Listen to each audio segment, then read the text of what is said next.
Hello.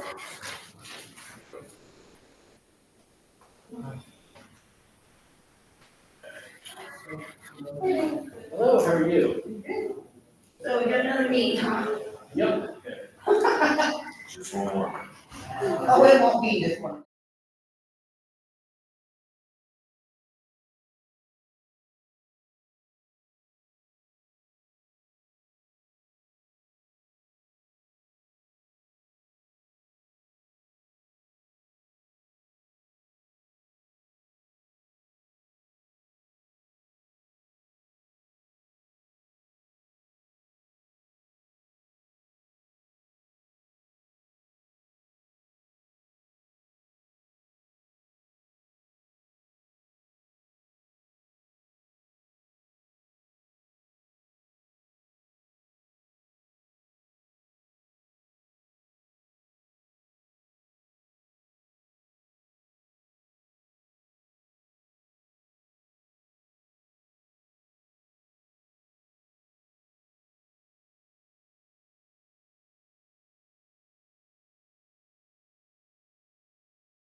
It is 7:04 p.m. Please rise to the pledge of allegiance. Allegiance to the flag of the United States of America and to the republic for which it stands, one nation, under God, indivisible, with liberty and justice for all. All right, on to the 5 principles of the Cruiser PLC.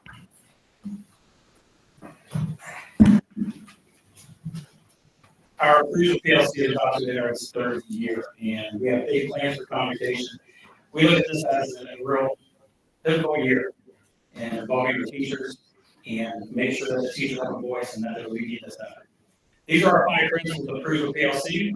We focus on learning, we collaborate, we take responsibility, we ask for the results, we decide what to do next. Thank you. All right, on to roll call, please. Mr. Christian? Here. Mrs. Dr. Here. Mr. Bauer? Here. Ms. Gray? Here. Ms. Walsh? Here. All right, on to our review of leave statements and board minutes.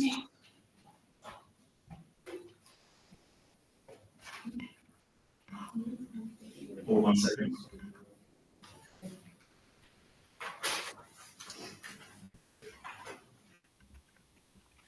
Our belief statement: we believe all cruisers are valuable. We will unconditionally serve, support, and inspire. Therefore, every cruiser will maximize their unique purpose, potential, and power to produce the results they want. Board members: as leaders of the district, we will always strive to 1, support the mission and vision of the district. 2, be prepared, informed, and ready for meetings. 3, respect one another as elected representatives of the community. Be open-minded and recognize one another's strengths, the value of diverse perspectives, and mutual commitment to the mission and vision of the district. 4, allow members to complete their thoughts and statements before others comment. Allow members to be heard and listen to all perspectives with an open mind. 5, stay focused on the task at hand and respectfully redirect each other when needed. 6, maintain confidentiality and communicate per board policies. Ensure trust and transparency in all dealings. And 7, after the purpose caps, leave meetings united as one voice, no matter the outcome. Thank you so much. On to item D, the adoption of the meeting agenda. So moved. Second. I would like to add a short executive session right before the consent agenda. And the purpose would be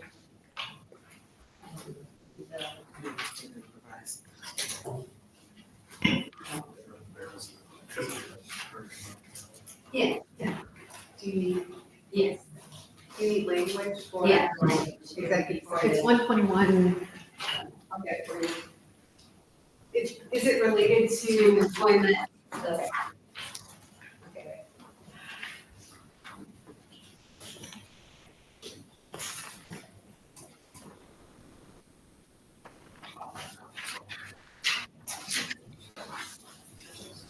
Ms. Gray, the motion is right before item G, correct? yes. Thank you.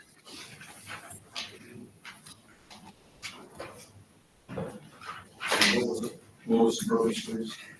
We're getting the language from, to make sure we cite the appropriate Ohio revised code. Yes, so we're standing by.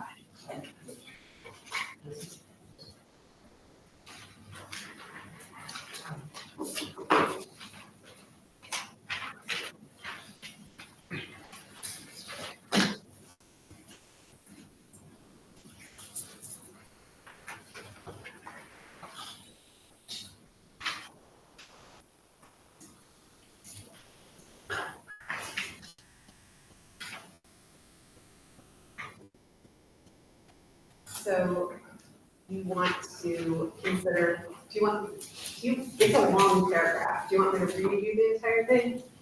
Yes, the purpose for considering employment, dismissal, discipline, promotion, demotion, or compensation of a public employee or official, or the investigation regarding to complaints against a public employee, official licensing, or regulated individual, unless the public employee, official licensing, or regulated individual recalls the public hearing. But that part doesn't have a clause. And that's Ohio revised code 121, what's the 22G1. 2220 22G1. G1, thank you. Thank you. Second. Is there a motion or just to add? Yes, that's a motion. I second, please. Do you have any documents discussed during there? Or There'll be items that are on the agenda. There'll be items that are on the agenda. So we're just trying to discuss items that are already on the agenda? Yes. Okay, thank you.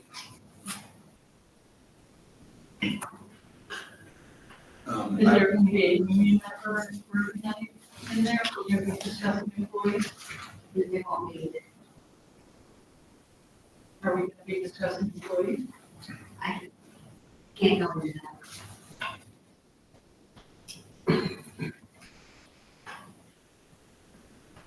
Can you go into that? You Is can't say that- we're going to be discussing an employee or I not? have to stay within the boundaries of what it says there.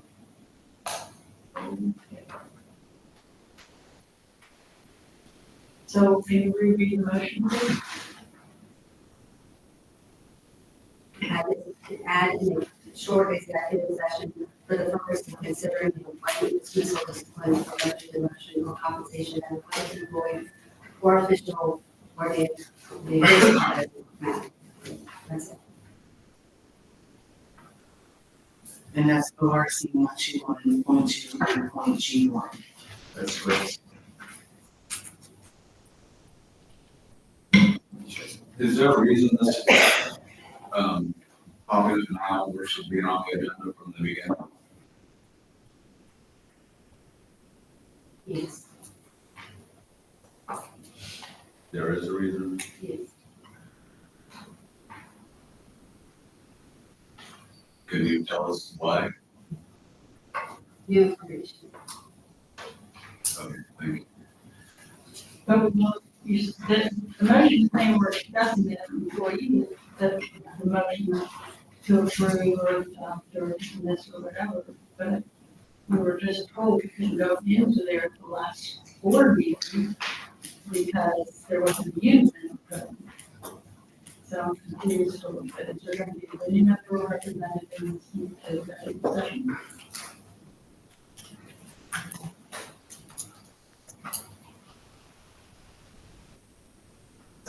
I think the question is whether or not you are discussing targeting employees. No.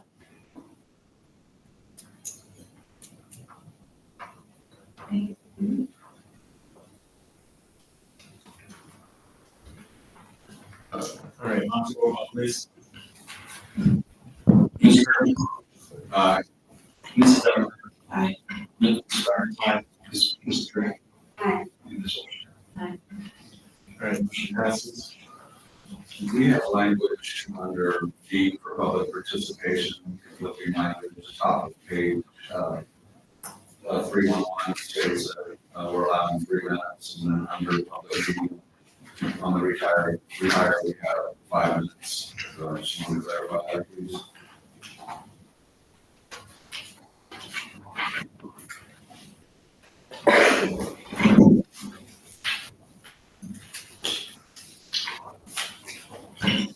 Yeah, I think this is here, public meeting on the issue of retire is limited to 5 minutes. Correct. So we can clarify. Yeah, and that's from our legal team, public retirement is 5 minutes. Oh, because of the type of participation, it changes the time limit, correct? Correct. Thank you, sir. Why is that again? On the retirement meeting for the publication of retirement is 5 minutes. That's difficult. But that's our legal. Could you restate that? I'm sorry, could you restate that? It's garbled. Yeah, it was from our legal team, got the exact notice that higher vice citizens have to use, and it's 5 minutes on retired hires for participation. So that's in our policy somewhere, or we? Well, our policy takes 3 minutes, but for this occasion, it's 5 minutes. So to be clear, there's 2 separate items under D. D1 is public participation, which is our normal guide, 3 minutes, which is our policy. And then D2 is the public meeting specifically on the issue of child rehire years, with language, language or something that are legal team. Am I hearing correct, Mr. Holder? Yeah. That's why we have like 5 minutes. Yes. So 2 different discussions. Thank you. And I hear your explanation, but why is it longer for rehire?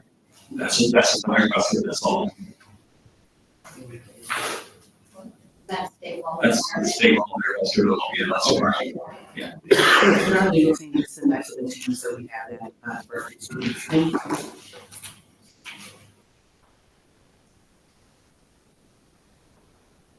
All right, I also would like the items taken out of the consent agenda.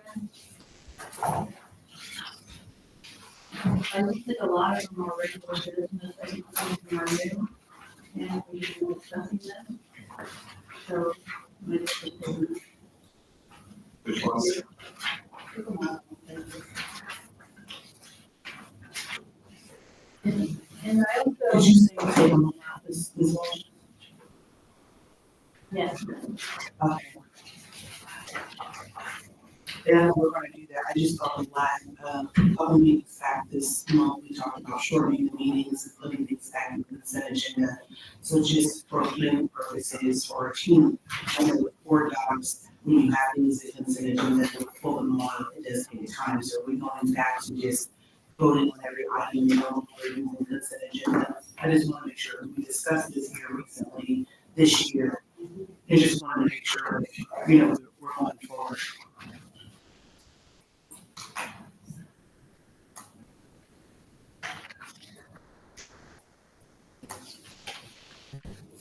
well, like I said, some of these items are not regular business, new job descriptions would not be new business. To approve them. Certified and the non-certified, I just received new copies of those that I sat down and I need to review this a little more thoroughly. Payment in lieu, I didn't like that to be said. The speech contracts, I think most of those might be all right. But those are all new too. Not the regular business, such new business, so I don't see that we should necessarily have to everything. And then the next thing I have is public participation. So I reviewed this policy very thoroughly.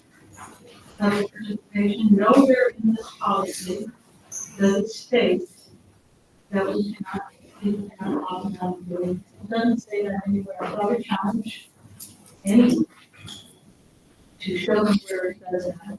It does say in there though, the board applies these procedures to all speakers and does not discriminate based on the identity of the speaker, the content of the speech, or the viewpoint of the speaker. So that goes directly against what our verbiage that we have in front of us under public participation states. All right, so we're still on the adoption of the meeting agenda. We've segued here, since our legal counsel is here, you might coming up and clarifying for us.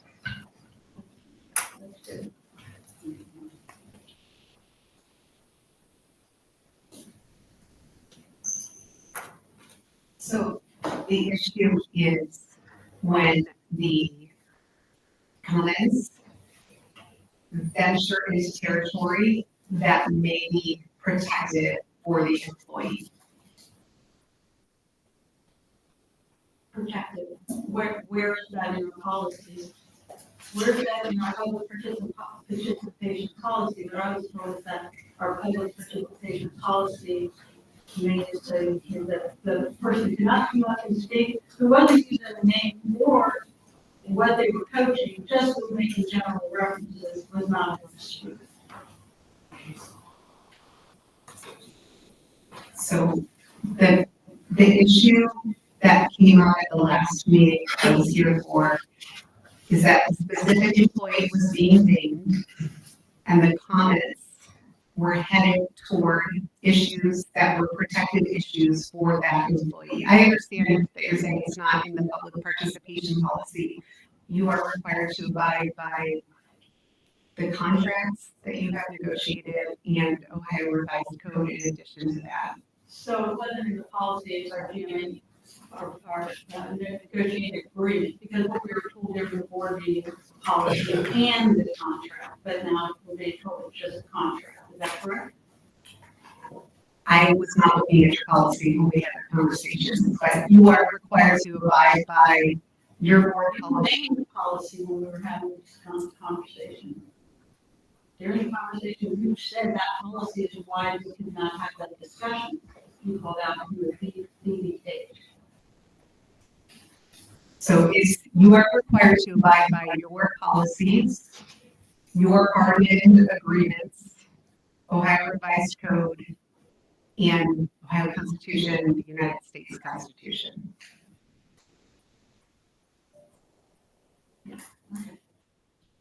I think, for my part, where we are in this slippery slope is it appears that we try to control the color of the conversation, the content of the conversation. Because we are real, we'll name employees, and if you have something positive to say about them, great.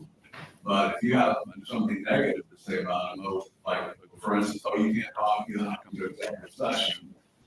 I haven't ever seen that person invited to an executive session. And I mean, there's plenty of case laws where school districts are losing that fight, because if you're going to allow someone to be named and talked about by name like we are today, you open the gate. And it seems to me, my experience is we try to basically control the conversation, and it's not open and it's one-sided. So I have issues with that. So I was just going to add, you also, in your board policies, have a complaint procedure that is outlined when there are complaints about staff. Just wanted to make sure that so it's the totality of your board policies in addition to those other. And again, I have no authority to tell you what to do. I'm just telling you. And I'm right now referencing public comment. We can try if we want to form board policy to restrict freedom of speech, and maybe we can agree to that, but I think we're trying to exert that on the public. And I think we conflict with the First Amendment. All right, we are way off into that field. I'm going to reel us back into agenda approval. So adoption of meeting agenda. We had Adam or Mr. Coyer, our first was Mr. Gray, right? Correct. That one is fine. Mr. Gray. Okay, all right. Is that Captain one? So we'll do that. Yeah, we'll do that first, and then we'll go into the adoption. We don't have that yet. So this is the adoption agenda for Mr. Gray at executive session. Yeah, here. Okay. Mrs. Walsh. Yeah, Mrs. Walsh. Mrs. Gray. Aye. Mr. Aye. Mrs. Butler. Aye. And Mr. Fisher. Aye. All right, we have an agenda.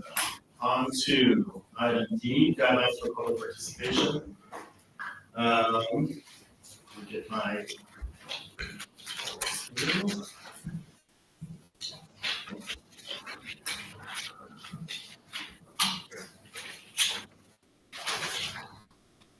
All right. All meetings of the board and board committees are open to the public. In order for the Board of Education to fulfill its obligation to complete the planned agenda in an effective and efficient fashion, a maximum of 30 minutes of public participation may be permitted at each regular Board of Education meeting. Each person addressing the Board of Education shall give his or her name, address, phone number, organization represented, and pertinent affiliation. If several people wish to speak, each person is allowed 3 minutes until the total time of 30 minutes is used. During that period, no person may speak twice until all who desire to speak have had the opportunity to do so. Persons desiring more time should submit their request in writing to the Board of Education office or email public.comment@groveport.org 7 days prior to the scheduled meeting. The period of public participation may be extended by majority vote of the board members present and voting. Please remember that law forbids discussion of specific employees or their job performance at a public meeting. State law does allow for discussions by board members regarding employees and executive sessions of the board. We have 2 public participation forums. The first one is Moya Mitchell. If you'd like to come to the podium, please.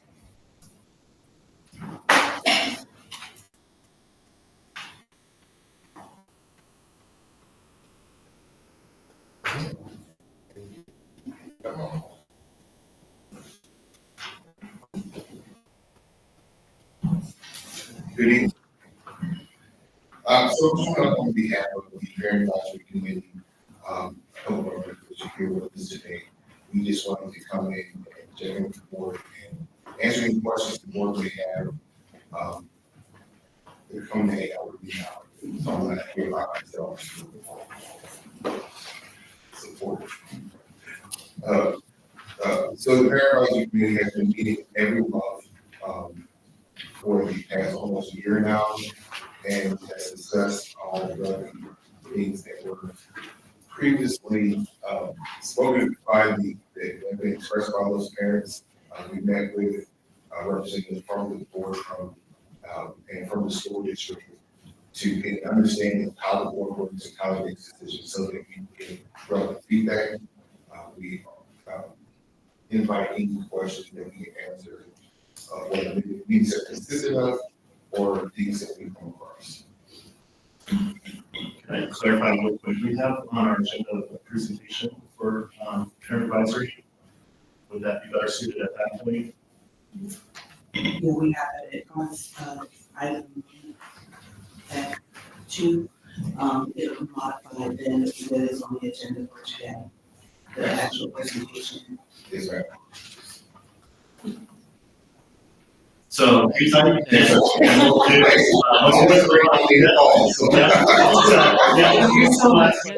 Yeah, thank you.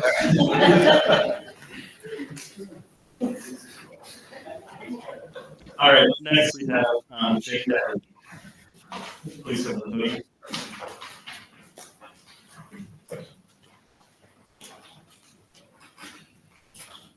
So I'm Jane Decker, 2808 Laguna Drive. I'm trying to stay quiet about board members' behavior, posting on social media, etc. But after what happened in the safety committee meeting, I feel the need to speak out. First, your own board norms that I've read every board meeting state, support the mission and vision of the district, not your own interests. I don't consider running your own campaign to defeat the bond levy supporting the mission and vision of the district, especially when a campaign against the bond levy we so need was run with signs and social media posts. I noticed the bond levy being back on the ballot is on the agenda. For the sake of our students, I hope board members don't again run their own campaign, but follow the mission statement. Secondly, the norm states to respect one another as elected representatives of the community. Confronting someone at a committee meeting does not show respect. If there are more than 2 board members at a meeting, it is a majority or a quorum. And then it becomes a special board meeting, which the public needs to be made aware of, if I read the Sunshine Law correctly. This committee was formed months ago, and 2 board members have attended since then. We were having great discussion about possible strategies for phone use. I was grateful that even though many parents were invited, few showed up to see the angry display by one board member. I have to applaud the 2 other board members for showing respect and not engaging. Thirdly, you expect, I hope, and want students to learn how to solve differences without yelling and screaming, but didn't model that behavior. Please, for the sake of this district, which I have been privileged to be involved with for over 30 years, work together or get together to work for the district and the children, not the parents and not against each other. Thank you.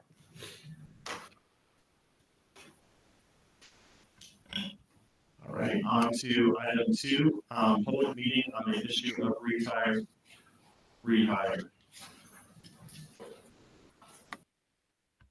Mr. Coyer, just to clarify, under public comment content, I read that.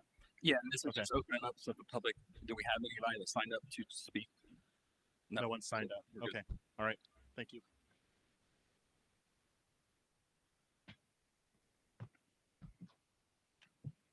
All right, on to item E, presentations, and we have a presentation by State Senator Michelle Reynolds. State Senator Reynolds, if you don't mind coming to the podium, please.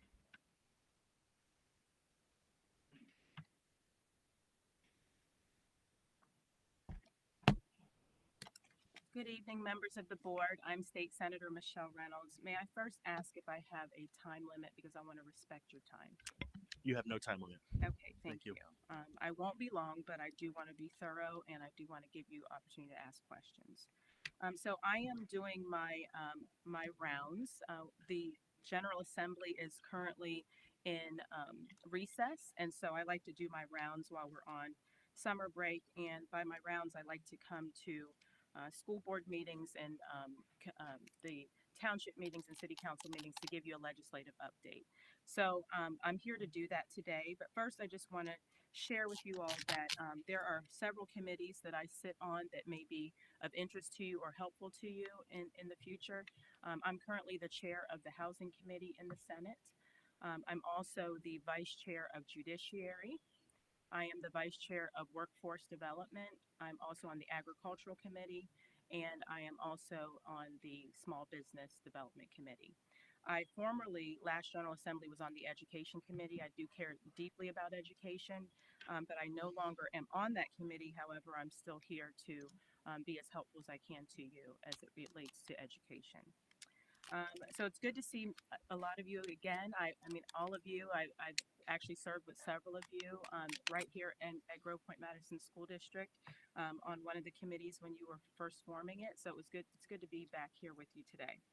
I want to talk about the school funding that came through the budget, and I know that a lot of people on TV, what they could hear, what was going on TV, and they're really trying to find out what really, what's really going on. So, what is a trusted source of information about what's going on? So, I'm here to try to unpack that. I will just give a disclaimer that the issues are not as easy as the talking points. They're not as simple. You'll hear a lot of talking points about why don't we, why are we underfunding schools and why don't we take money from here and give money to that? But I assure you that, as you know, and your treasurer probably knows, school funding is a very, very involved and complex process. And even for lay people, we need experts to help us make informed decisions about what should happen. So just saying that, I am going to read some of the school funding highlights. And then, of course, at the end, I'm going to then talk about what Groveport Madison Schools was able to get. And then go over some of the proposals that went over in the House, the Senate, what we agreed to, and then what the governor vetoed, and then what might even get vetoed yet again. So I'm going to unpack a lot of things. Okay, so first of all, state formula aid for education overall was increased by $1.4 billion in this budget, and that includes all scholarships. There was a 6.2% increase over the FY 24-25 biennium, for a total investment of $23.87 billion. So of that, we had a $1.4 billion increase. And the budget also provided nearly a $1 billion increase in state aid to public schools. So what does all that mean? Over the last 6 years, the state has invested $59.93 billion in public schools. In no other time in history have we funded public schools more than we are in this budget, and that's just the truth. The budget completes the phase-in of the fair school funding formula. Now, depending on who you ask, is it truly a full phase-in? And I guess it depends on where you're starting the numbers. If you're starting the numbers from a 2025, like in real time, with respect to inflation, then the answer would be no. If you're starting it pre-COVID, which is what the plan was kind of based on, then the answer is yes. So that's why you get different people saying different things. Nobody's necessarily lying. It's just that what's true and what's the truth is two different things. So I wanted to share that with you. Also, what's new this year is that the Senate had proposed to include a performance supplement based on payments as an additional aid to the outside formula, which qualifies schools based on the results of their upcoming 24-25 and 25-26 report cards rather than looking at past results. So these are called performance payments, performance supplements. So if you're meeting state standards, then you're going to get additional money on top of your foundation aid. But those that are actually making progress from year to year are also going to get a performance payment as well. So a per pupil base supplement was added to the formula for all public schools, similar to the one contained in the House plan. And the Senate's enrollment growth supplement was unchanged. So what does that mean for Groveport Madison schools? In FY26, and I'm going to try to read these numbers, FY26, you're getting 40,317,665.282. In FY27, you're getting 42,235,778.145. You're also getting a performance payment in FY26 of $40,446.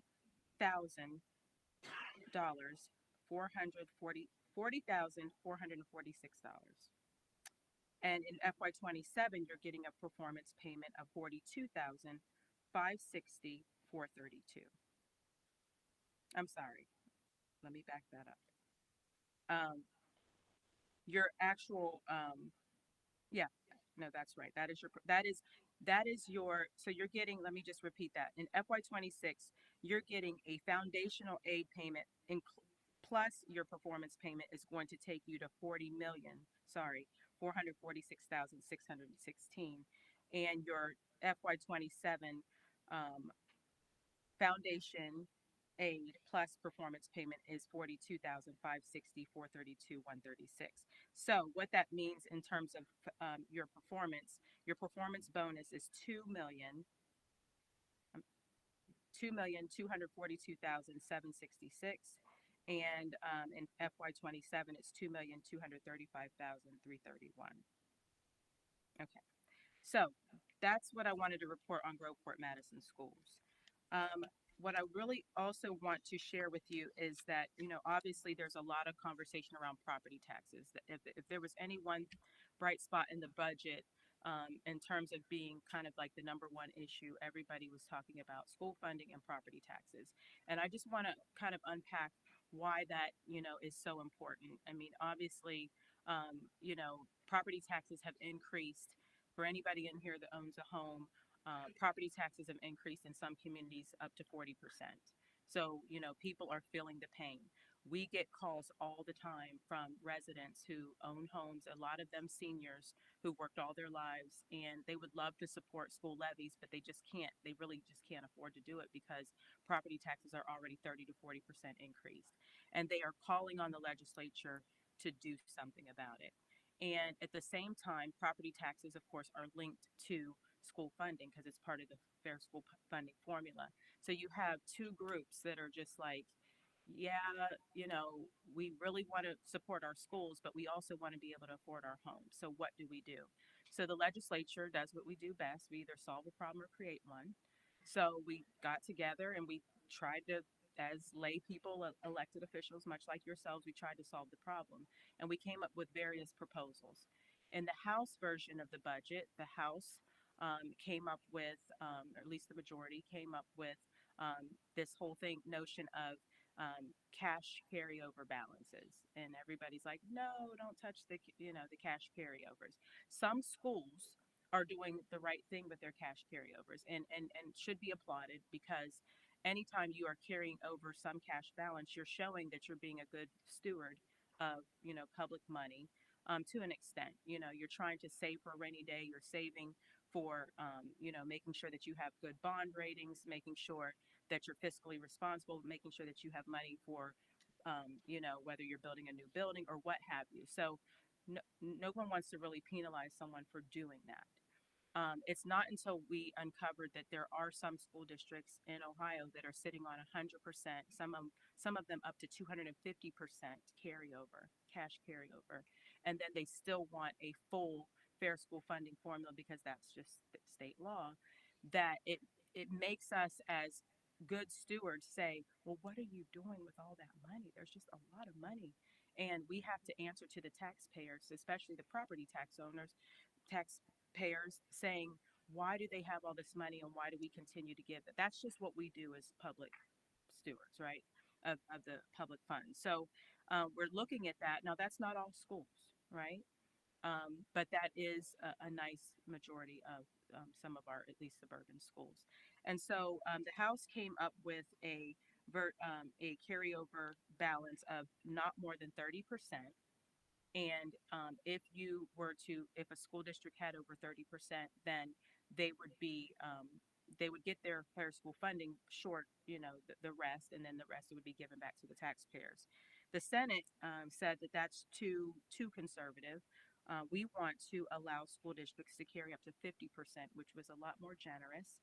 And if that weren't enough, we said we also want you to be able to not count an account if you had a capital, if you're trying to save money for capital expenditures or things like that. So you could save 50% cash carryover plus have an account for capital expenditures. And then it went to conference committee because, that's what happens when two chambers don't agree.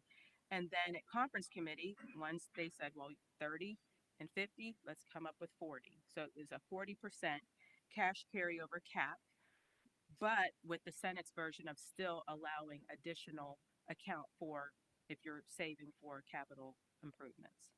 But then the governor came and he said, nope, I agree that we do need to do something with the formula, but I'm just going to line item veto all of that. So now, no restriction on cash carryover balances, and a host of other things. He had 67 different things, and so really it just undid everything that the Senate and the House did. But there's some wonderful things that came out of that as well. That pertains directly to you all. So for school board races, there was a proposal that it was going to have to be partisan. You're going to have to put, Democrat or Republican on the ballot. And, that's problematic for many reasons. I mean, local, local politics, or not really politics, local public service should not be politicized. And so that was valued and respected, and I'm very glad that the governor decided to do that. I want to thank one of your board members for making sure that she raised her voice to that.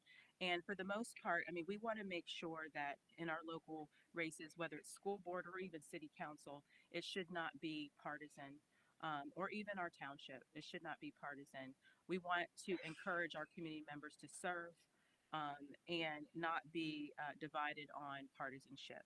And one of the examples that Ms. Dowdell-Berger, board member, pointed out is that, our veterans oftentimes when they come out, they want to serve their community. They've already served our country. Some of them may actually have a government job, and if they wanted to serve on a local school board, because of the Hatch Act, they couldn't do that. So we don't want to hinder anyone that wants to serve, especially a veteran who served our country. So I'm so glad that the governor listened to that, and that is not something that I believe is going to be undone by the Senate or the House. So just today, it was announced that the House Speaker is calling the legislators back to session on July 21st, and it's to reconsider the property tax provisions. What is on the agenda for that day is county budget commission. So one of the things that he had line item vetoed that we had put in the budget was that we were going to empower the local county budget commissions to be able to give additional property tax relief if they saw fit in their community, to give them the authority to make those decisions for even more property tax relief.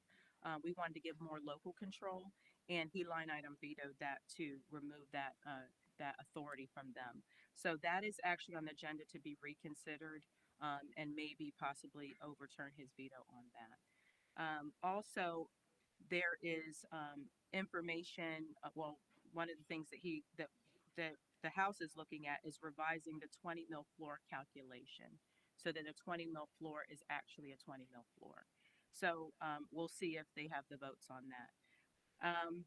Another thing on the agenda is restricting political subdivisions' abilities to pursue certain levy types, like emergency levies, things like that. So that is definitely on the agenda for the House. And then what's absent from the veto list is the carryover cap. That is not necessarily being considered. So it looks like the carryover may, you know, just be what it is, which is nothing right now. But we'll see. And so the Senate will only convene if the House has enough votes. So at this point, your advocacy needs to be to the House members.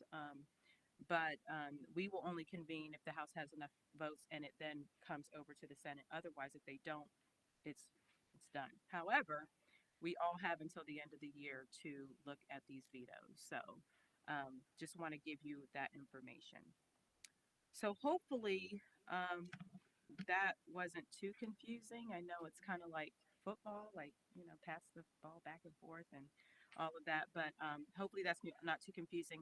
I'm going to leave my cards with you on the back. These are my constituent cards. On the back is information on how to get in touch with me. If you all have any students or staff that are worthy of recognition, kiddos that are doing really good things, I would love to do commendations for them, would love to bring them to the Senate and honor them on the floor or shout them out. If anybody has, won any competitions, especially being recognized in the state for anything, and I know you all have some wonderful, wonderful kids and staff, please, please, please get in touch with my office. I will leave these right here for you. But my door is open and I'm happy to be as helpful as possible. And I'll definitely take some questions if you have any questions for me. Thank you. I have a couple questions. Yes. First off, I do want to commend Governor DeWine for his 67 vetoes that he did.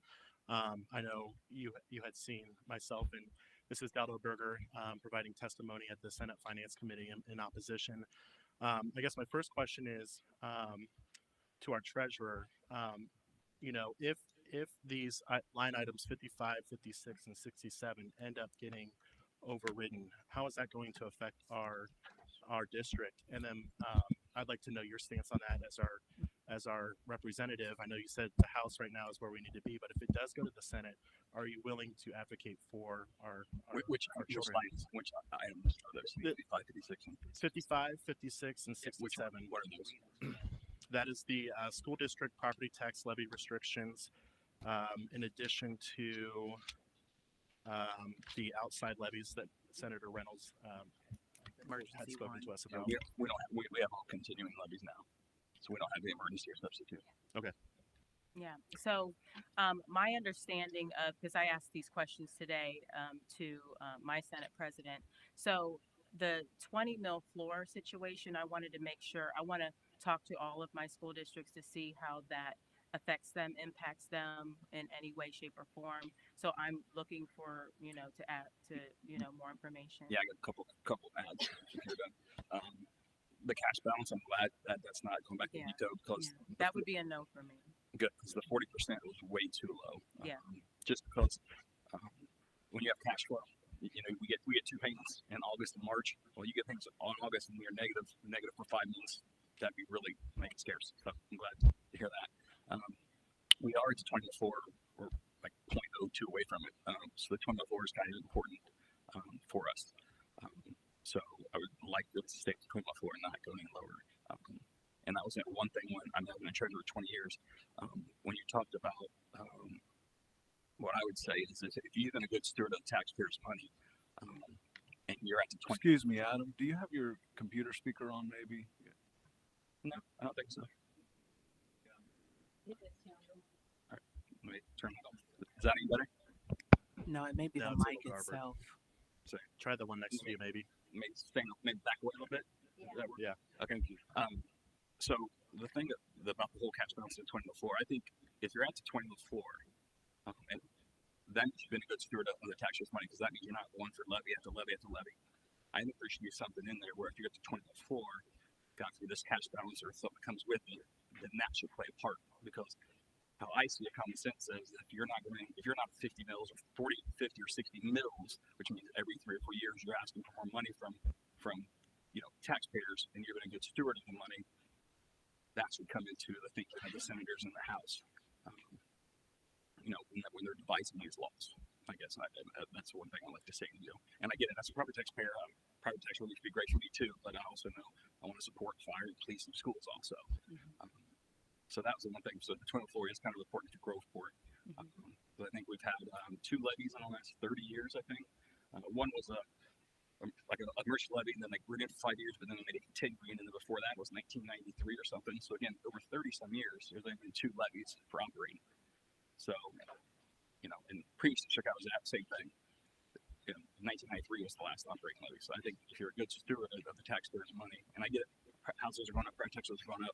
For some people, they're going down also, because House go 920. I know people don't believe it, but some go up, some go down. That's just how the rule works. Because if not, we'd have a 40% increase in our property taxes, and we haven't the last 2 years. Wow. We've had below 10. Yeah. So that shows right there that some do go up, some go down. But that's the thing I would say to U.S. legislators is look at the people that's been good stewards of the taxpayers' money for years. Yeah. And not try to hurt them. And I think that's good feedback for me. So, I mean, I'll be honest. The citizens are looking for us to do something on property taxes. And I don't necessarily like the fact that it is linked to school funding, because I think it just pits families against our seniors. It's just not a good formula. And I think it has to be looked at. Here's the other reason I know that the residents are looking for us to do something, because if we don't, they're going to put it on the ballot. They've already told us that it's going on the ballot in 2026, and they want to abolish property taxes, which would be detrimental to schools and to cities. We can't have that. So it's not that I want everybody to get a proper perspective. It's not that legislators are in office saying, what can we do to mess with our schools and blow them up? It's we have to do something before the taxpayers do it themselves. And they don't necessarily know and have all the information that we know. Like I said, the issues are not as easy as the talking points. Talking points are easy, but the issues are very, very convoluted and very complex. So at the end of the day, we have to do something that's responsible, that everyone can, for the most part, it's palatable, so that it doesn't necessarily go on the ballot. Because if it does, I mean, it sounds good. I mean, for everyday Joe citizen to say, hey, would you like to stop paying property taxes? Heck yeah, I'd like to stop paying property taxes. If I stop paying property taxes, what are our schools going to do? That means our sales taxes go up to about maybe 20%. Nobody buys anything in Ohio. They go to border cities and states to buy things. And it also means that income taxes go way up. So we have to have something. To do nothing is a dereliction of duty. So we have to do something. So I want to go around and find out information like what I just heard. Now, from my understanding, the 20 mil floor it's not abolishing it. It's just setting it at a true 20 mil floor, because what's happening now is there are some school districts that are at the 20 mil floor, but because of an inflation adjustment or whatever, they may actually be able to collect over the 20 mil, and that's not what it was set up to do. So this is about setting a 20 mil floor and keeping a 20 mil floor. So I want to get some more information on that. As far as the county budget commissions being empowered, I think that's a good thing. I would vote yes on that. The problem with this is that when you have a vote, you don't get to pick and choose what things you vote for in a budget. As you all know, I mean, only the governor gets to pick and choose what he line items, but you either have a yes vote on a budget or you have a no vote on a budget. There were things that we've done in the budget that were really, really good. I'm the chair of housing. We were able to get $125 million invested for more home ownership across the state of Ohio for workforce housing, which is amazing. It hasn't happened ever. So I want to get more information. I don't want to hurt our schools, but I think ultimately, if we don't do something, it's going to hurt everyone. So we have to do something responsible that the taxpayers can live with. I had one question on the Yes, ma'am. county budget commission though piece. I know that empowering them, but then they would then have the power to then lower the levy, correct? Or would there be provisions, or would you suggest language of that sort that could kind of ensure like what the voters have voted on for those levies to stay that way, or would they have the power to change the value of that? So I can definitely take that question back. My understanding was that the county budget commissions can go further as it relates to property tax relief. I have not heard it the other But way. not changing anything that's been voted upon, or like, No, they can't okay. change what the legislature. So if the legislature says we're going to give this much tax relief, they then can go further with their local dollars, not with the state's dollars. They can't make decisions. That's what I'm saying. So like our local. No. They can take anything from their local funds and say, we are going to extend, because this community, we have more, gentrified or seniors, and we want to be able to give additional tax relief. Now, what we're saying is you're empowered, but you're going to pay for it. So it's not like they're making decisions for the state to pay for it. They are going to then be able to take money that they receive in their local government fund and pay for additional property tax relief. So So, for example, that would be like the homestead exemption. Exactly. You would They'd be able to expand increase that. They'd be able to program? increase that and not wait for us to do it across the board. Gotcha. Yes. So I've got the governor's line item veto list here, and it says this is under property tax, county budget commission authority and procedure. This item gives county budget commissions the authority to unilaterally reduce a levy passed by voters for a school district or other taxing authority under certain circumstances. This breaches the approval of such millage by the voters. So to me, that reads that yes, they would have the authority to reduce a levy that was passed by voters, correct? Well, if that's what that says, then yeah, that they would have the. And that's what I was opportunity asking, just to make sure. So if this is vetoed or overridden, excuse me, to. Mhm. that could be looked at and discussed and ensure that that portion is not impacted, at least with that. And then I would like to offer, if there is ever a committee or a task force put together, I would like to volunteer to be a part of that, to hold those discussions as we're trying to find ways to ensure schools are not impacted, but at the same time maintaining appropriate property tax values for our seniors. So let me just ask, what is the relationship between this body and the county budget? I'm assuming that's the auditor's office, or what's the relationship? I mean, is it supportive? Is it? Yeah, I mean, yes, we're very supportive. I mean, I've known the person I deal with there, Mrs. Ritchie, for over 20 years because I'm previous district company. So we have good relationships with them and with her. Okay, all right. So yeah, I need to ask around to some of the school districts, just to be honest. That's why I'm making my rounds, because I do want to hear from you, and would love to have a conversation. We can sit down and talk about, so that I can make an informed vote. I really want to do that. So To me, as a board member, but also as a community member, it wouldn't make sense if the will of the voters is to pass a levy for a school. Then that's the will of the voters, and the county budget commission should not have the authority to reduce that, even if it has passed. okay, and so likewise, if they put a budget, if there's an initiative on the ballot and the people vote to eliminate property taxes, that's the will of the voters. So in that regard, I mean, what do we do? Yeah, that's the will of the vote. Absolutely. So that's where we need to advocate as a school district, for school funding, to make sure that those things don't happen. Appreciate that. Any other questions? Thank you. You're welcome. Appreciate you coming in. Thank you. Thank you for your time. so much, ma'am. Thank you. Thank you.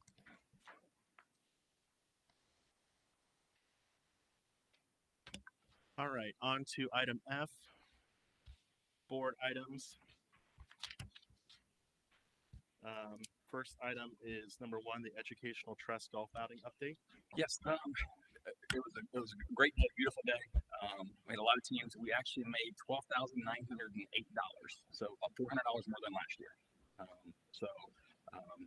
We didn't have as many teams this year, but we made more money because we had more sponsors. Awesome. So, But didn't we get the other donation as well? yeah, the other donation from Chartwells, that's below. But yes, we have another donation from Chartwells of $17,500. Okay. So on top of that, that's also $17,500. So if you add them together, we're $30,000. Okay. $30,000. So it was a great day. I think everybody had fun. So very enjoyable. thank you so much and your team to putting all that together. And thank you to all the volunteers that came out. Yes. Couldn't do it without the Appreciate it. volunteers, so that was And all the teams, Great. I know we had military represented as Yep. well. So thank you. I think it was National Guard and some active duty folks Yep. present, and some of our community partners and just regular people Yeah. actually came out. On that topic, we had talked about before we go, since it's dealing with the golf outing or just the educational trust, we had talked about doing a second type fundraiser in October, dealing with like a masquerade ball. I didn't know if we wanted to not do that this year as another way to, because everyone doesn't golf. So as another way to raise funds to supplement the general fund when we have those trips and things to help our students or our various departments like the DECA Club and Model UN, etc. So I didn't know if that's still something we wanted to do if we're on the educational trust topic, but that was discussed the beginning of this year, if I recall. I don't know if anyone else remembers. Yeah, I remember talking about it. Is that something we want to move forward with or no? I just thought I asked because it is July. That's why I wanted to make sure we. I think we postponed for this year, but then have. Okay. That's my thought.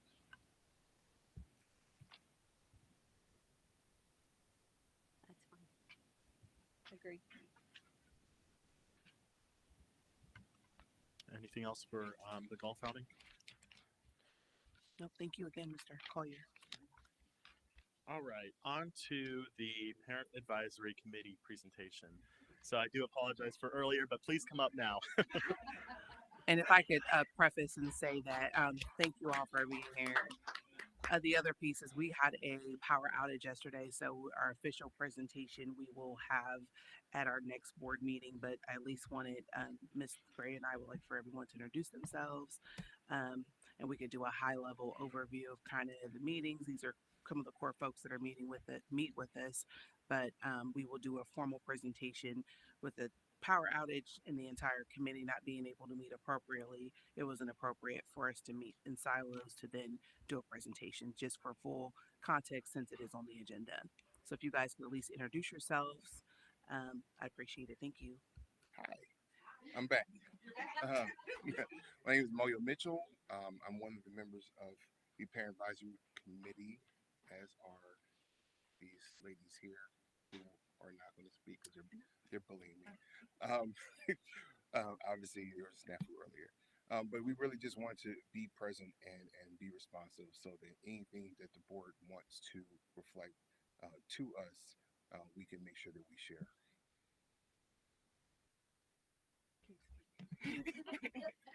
My name is Deanna Herbert. I am also a member of this committee and a volunteer basketball coach for Groveport Madison Recreation Center. Proud parent of 2 students in the district. Ashley Zimmer, also a member and a member of the PTA, and 2 students in the district as well. And I'm back in front. Okay, two kids, school district, love it. I'm here. But we just wanted to represent that we have been meeting. We have a vested interest in the students of our district and supporting the board in whatever capacity we can. And I hate that we have to ask you to come back, but with the power outage, like I said, we would had a full slide. Me and Ms. Zimmer were supposed to prep and get everything ready and then meet with the committee to confirm to do a full presentation today. But they've been awesome and very helpful, and our administrators ensuring information is being shared. I just would like to say thank you guys so much. It's been a pleasure to be a part of the committee, and you guys have been great. I just wish everybody could be a part of it. It's really great to hear their ideas and their comments, and it's been a great conversation. So thank you. Thank you. I just want to echo that and say thank you for advocating. It's so important to have parent representation and to hear input from parents. So thank you. Thank you. And so we'll coordinate with you all to do the official presentation when we can meet again to then knock that out, to then present to the board all of the items. I don't know, I believe we may be trying to get a special meeting at some point. So this month we'll have to check availability if someone from the team will be able to present. But thank you all for being here this evening. I'd like to ask you guys, thanks a lot for doing everything you do. And I was wondering if you have enough direction from the board? And do you think the work you've been doing is making an impact? Or is there other things you would like from the board to make more impact or be more to make the, committee more effective? Yes, ma'am. So I have a great admiration for everyone that's on the board and all the feedback that you all give us on a regular basis through our regular board meetings and other information that's put out. Anything in concert with that information is always going to be appreciated. I don't think we would ever turn down more help. I mean, No, I mean like more direction. Do you think that we're giving you enough direction, and do you think that the input you're giving back to us is producing the outcomes that you were expecting for the committee? to answer your question, I feel like yes, we have enough direction. I feel like we work together collectively very well. Everyone's heard. Everyone talks about the things that are important to them. I think what we could use is, I guess, more board members could come and participate and actually be a part of the conversation. No. We're only allowed to have two. No, it's a public Sorry. meeting. More people can come than two. Well, we invited all the parents who applied to come. So anyone who wanted to come who applied did get the invitation, but you guys have been the consistent members. And to follow up on your question, Ms. Walsh, this meeting was supposed to be the meeting to present the work that we have been doing the last couple months, to then show the direction, to then for the entire board to hear the work. So unfortunately, because we weren't able to have our meeting to get everything ready for today, that is why we don't have that to present this evening. But we've not had an opportunity to have Pat present here, and this was that meeting. Go ahead. And you were saying? Possibly a suggestion would be, rather than have a special meeting, perhaps we could have a meeting of the whole at the next parental advisory committee. Might be a good compromise way to adjust schedules. I'm sure the membership of the PAC would be applicable to whatever the board decides. Sounds good. Any other comments? Yes, Mr. Smathers. Yes, I don't know if I'm speaking out of turn, but I feel like I need to say you and your kids are what our work is about. And when you guys come together and meet, Mr. Groom and I were at the last meeting, and it was amazing to hear you speak about ideas and your passion and how much you care about this district and how much you care about this community. It was very impressive. Thank you very much. Thank you.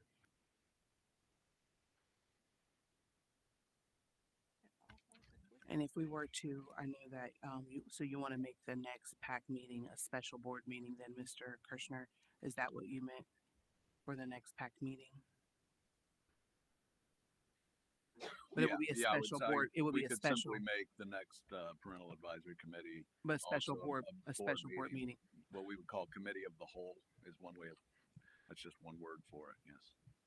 Okay, our legal counsel is saying special meeting. Okay, and then just so you know, that meeting, we were trying to make sure we had our presentation and had our talking points. That was the whole purpose of that. But if the board wishes to kind of just see it as is, I wanted to kind of bring it to the board in front of the administrators as well. Instead of, I wouldn't want to have it before you were prepared. So if it needed to be that was what this meeting yesterday was supposed to be for, was to put all those thoughts together. We have some of the things, but ensure everyone was on the same page and we all agreed before presenting, that they all agreed rather, more so. If I'm missing, let me know if I'm missing anything. That's correct. Okay. Thank you. Thank you.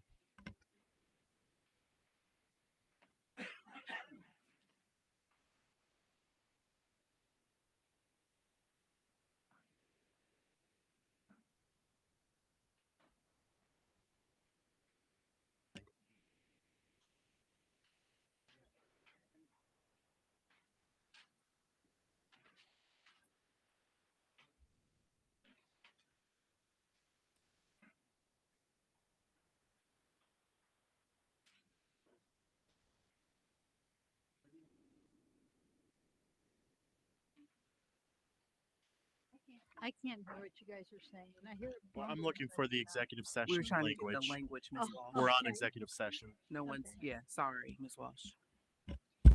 Okay. All right. We are on to executive session. I'm going to read the verbiage here. There will be action after executive session. The superintendent recommends. Oops, sorry. The Groveport Madison Schools Board of Education adjourn to executive session for the purpose of considering the employment, dismissal, discipline, promotion, demotion, or compensation of a public employee or official. Period. Am I in compliance? Here it is, it's right here. Ohio Revised Code 121.22.G1. All right. It is 8:10. We have to vote. Yep. So Sorry. moved. So moved. Got me off my game here. All right. Who first and who second? We I need first. I was first. Mrs. Gottberger Yes. Liddy second. Second. and Mrs. Gray as second. Okay. Any discussion? Hearing none, on to roll call, please. Ms. Walsh? Aye. Ms. Gray? Aye. Mr. Bauer? Aye. Mrs. Elderberger? Aye. Mr. Kirschner? Aye. It is 8:10. We're adjourning to executive session. There will be action afterwards.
it is 8:32 and we are back from executive session.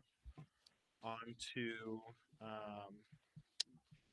the accept the minutes for the 5/19/2025 Parent Advisory Committee meeting. I so move. Second. I have Mr. Kirschner as first, Mrs. Gray as second. Any discussion? Hearing none, on to roll call, please. Mr. Kirschner? Aye. Mrs. Dotterberger? Aye. Mr. Bauer? Aye. Ms. Gray? Aye. Ms. Walsh? Aye. Motion passes. On to approval of the minutes for the June 10th regular meeting. So moved. Second. I have Mrs. Gray as first, Mrs. Dotterberger as second. Any discussion? Yeah, I was not here for the entire meeting, so I will be abstaining. Thank you. Okay. On to roll call, please. Mrs. Walsh? One thing. Sorry. I did notice on here that I wasn't here for the entire meeting either, so I was reading it to see what happened. And one thing is under comments and announcements, there's a motion for, this is for June 10th, right? Mhm. It says that Mr. Kirshner was here for that meeting, but it says there was a motion by John, but it doesn't say what the motion was. If I remember right, he motioned, but then he rescinded the motion. If I remember right. Yeah, he was here for part Yeah, of the I'm meeting. sorry. I'm confused. Yeah, he was. Yeah, here- it was the he last here. meeting he was. I think Thank this you. one it was everyone was here. Well, I mean, I wouldn't think the minutes are complete if it doesn't say what the motion was. Well, we kept Even on though it, it then wasn't second, there's no motion that he made, it's not in there. So I don't know what it is. I can update those to say to rescind the motion, but there was no motion. There's no second, and there was no vote. Oh, yeah, that's Yes. what happened. Right. There was no second, so there was. Right. I can update the minutes to say that.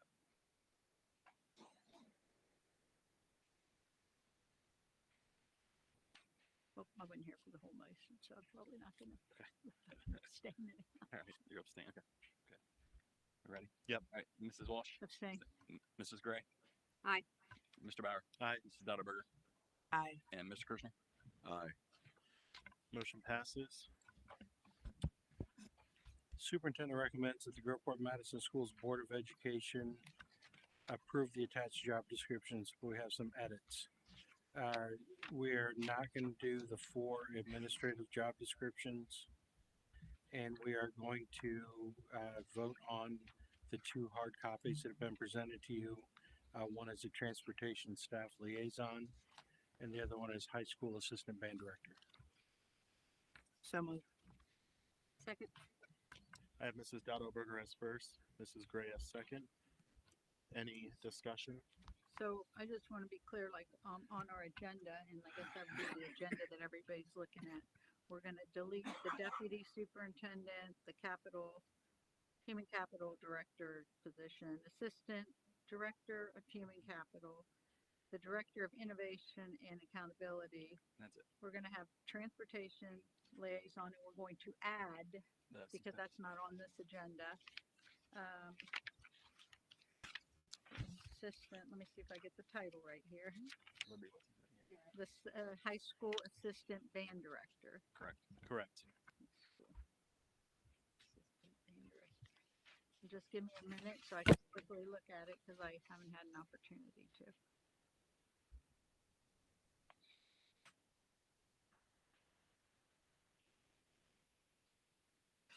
Oh God, isn't there work conditions there?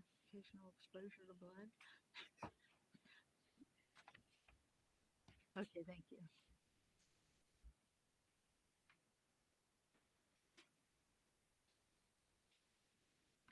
All right, on to roll call, please. Ms. Walsh. Aye. Ms. Gray. Aye.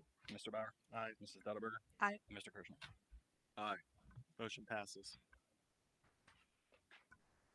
Superintendent recommends that the Groveport Madison Schools Board of Education approve the following certificated personnel items,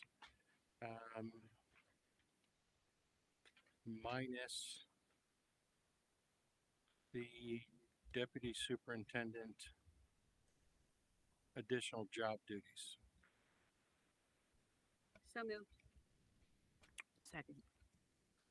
I have Mrs. Gray as first, Mrs. Dowdleberger as second. Any discussion? Again, this was changed from what we had, so just give me a second so I can make sure there's nobody on here that I know or that's in my family, which I don't think there is, but I'll be my due diligence here.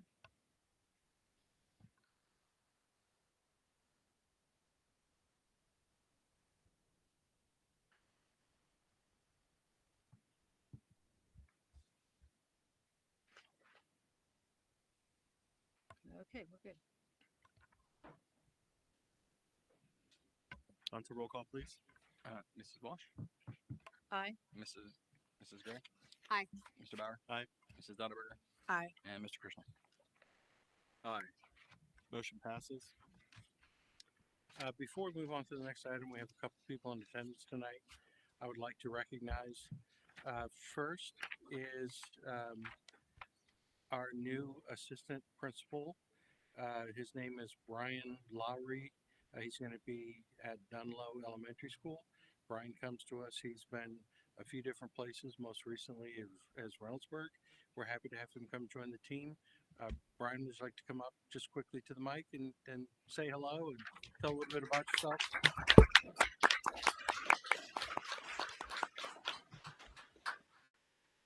Thank you very much for having me. I am humble and very blessed to be employed by you guys at this point. And I look forward to helping do great work to support this district. Welcome aboard. Thank you. Welcome.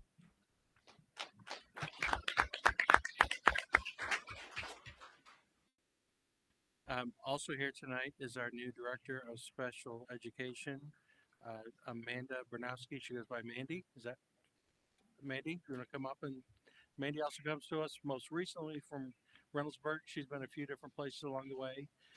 She has been the Special Ed Director of Reynoldsburg before coming here. So Mandy. I'm excited, same as Brian. We were not a package deal, I promise.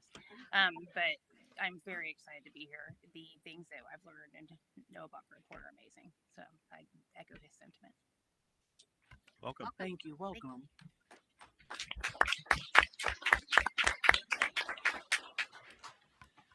Mandy and Brian, thank you for coming tonight. You are free to leave if you like.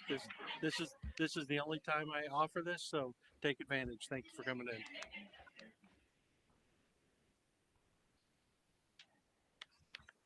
Okay, next on our agenda, the superintendent recommends Groveport Madison Schools Board of Education approve the following non-certificated personnel items as outlined on the classified board agenda attachment. So moved. Second.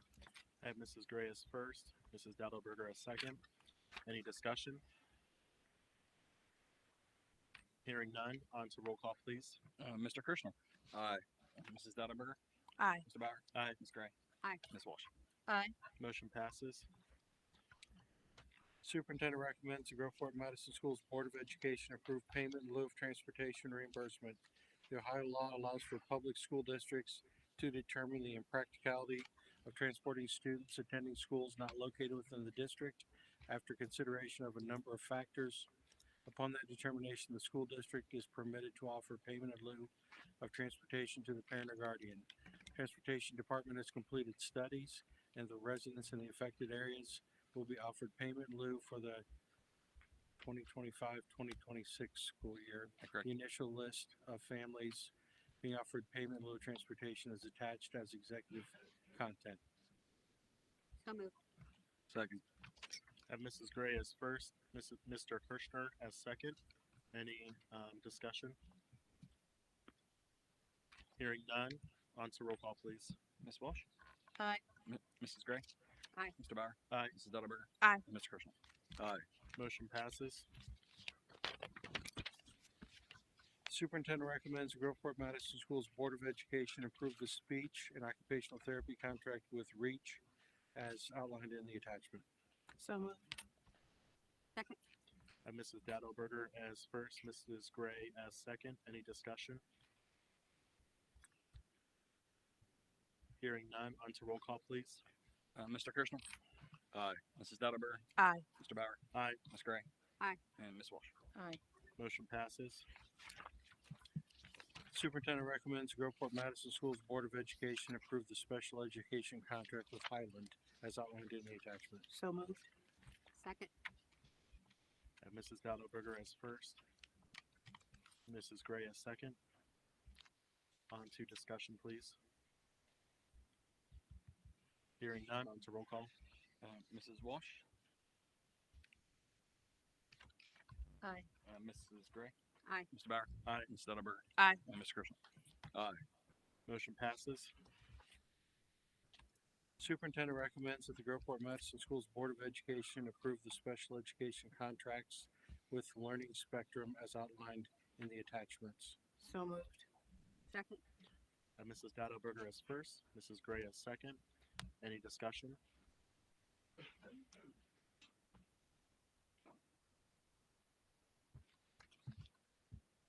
Hearing none, on to roll call. Mr. Kirschner. Aye. Mrs. Dowdleberger. Aye.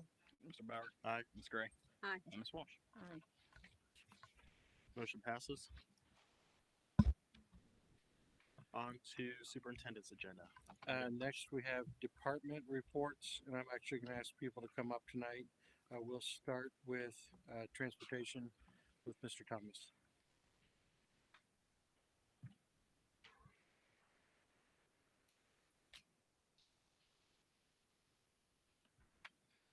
Ladies and gentlemen of the board, my report stands as submitted. I just have a few comments to bring to your attention. We had our end of the year celebration, and we went to the Columbus Zoo and the Zumbezi Water Park, and it was extremely well attended. The drivers, their families, everybody loved it, so we're very happy about that. We have next week the Ohio School Bus Mechanics Association meeting. All 6 mechanics will be will be attending, and there's a lot to be learned. It's over in Polaris, so we're excited about that. All the buses passed the highway patrol inspection, so you can rest assured they're ready for service. The fuel dispenser system, which Community Bus will reimburse you for, I understand we're getting quotes on that, so that's a good thing to have an automated fuel dispenser system. 2 district staff and 6 CVS staff attended the OAPT conference in June. Very, very effective, and we got great feedback, and that was Teresa's recommendation, and it sure worked out well. Of course, you know our rodeo champion, Jared, took 3rd place again in the national rodeo, and there he is, getting the 3rd place plaque. Thank you. The 2nd year in a row, so that's the School Bus Driver International Safety Competition, Canada, and there's other countries besides the United States. Yeah, he's great, and of course we have the rodeo course here, and Jared teaches that course to your drivers, which is kind of unique.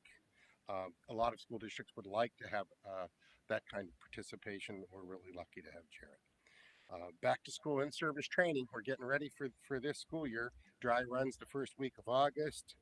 We'll be doing first aid, CPR, defensive driving, and crisis prevention institute training to de-escalate disruptive behavior on the school buses. So all of that, this is happening in the first week of August. And of course, we have the ice cream social. That will be August 5th, 5 to 7 p.m. at our new facility, 4500 South Hamilton Road.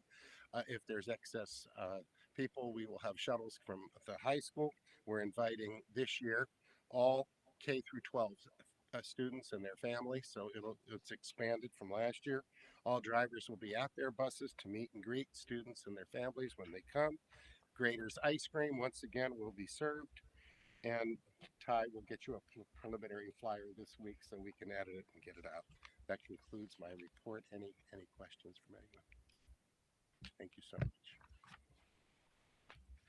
Next, we have business services. Mr. Hausman, do you want to come up?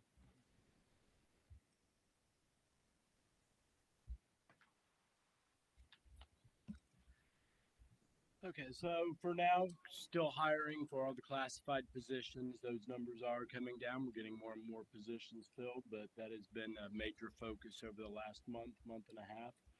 The good news is playgrounds equipment installation is complete at all 5 locations. So there's a few pictures. If you notice, I think 1 or 2 of the pictures may still have caution tape. The caution tape was just put on there until the concrete set up for the poles. So there's nothing wrong with it. It was just precautionary. This was completed over the past weekend. They started on the barriers and leveling out the mulch yesterday. And by later this week to the beginning of next, new mulch will be brought in. They've also started on the fencing work that we discussed, fencing and gates around the playground. So everything is moving forward. Any questions? Do we have this equipment well covered with security cameras? Yeah, Nate can probably speak to better coverage, but we did add cameras to all of the locations to make sure we were getting coverage out there. So we don't, hopefully if we do happen to get vandalism again, we'll be able to ID who it is. Thank you. Thank you. Next, we have human capital.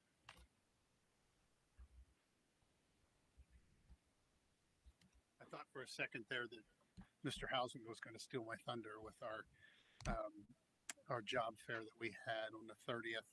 And just to kind of explain a few things, we were looking for about 34 classified staff members. Dave really works on the custodians and the food service. I usually try to work on the educational aides and the clerical. But we came up with this job fair idea. Kelly Hayden had a tremendous amount to do with it, with the organization, but it really came together on the 30th. But we started this and we were really thinking we were only going to get 10 or 15 people. And we said, if we get 5, 6 people to hire, that'd be awesome. And then Kelly did a great job with having people sign up.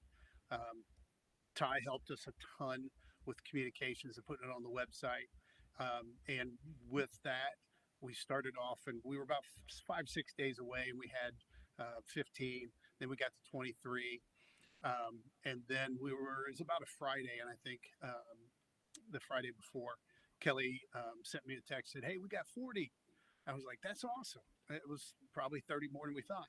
And then we got to the point on Friday or Monday when we came in that day. We had 62, I think it was. And we had all the principals were here.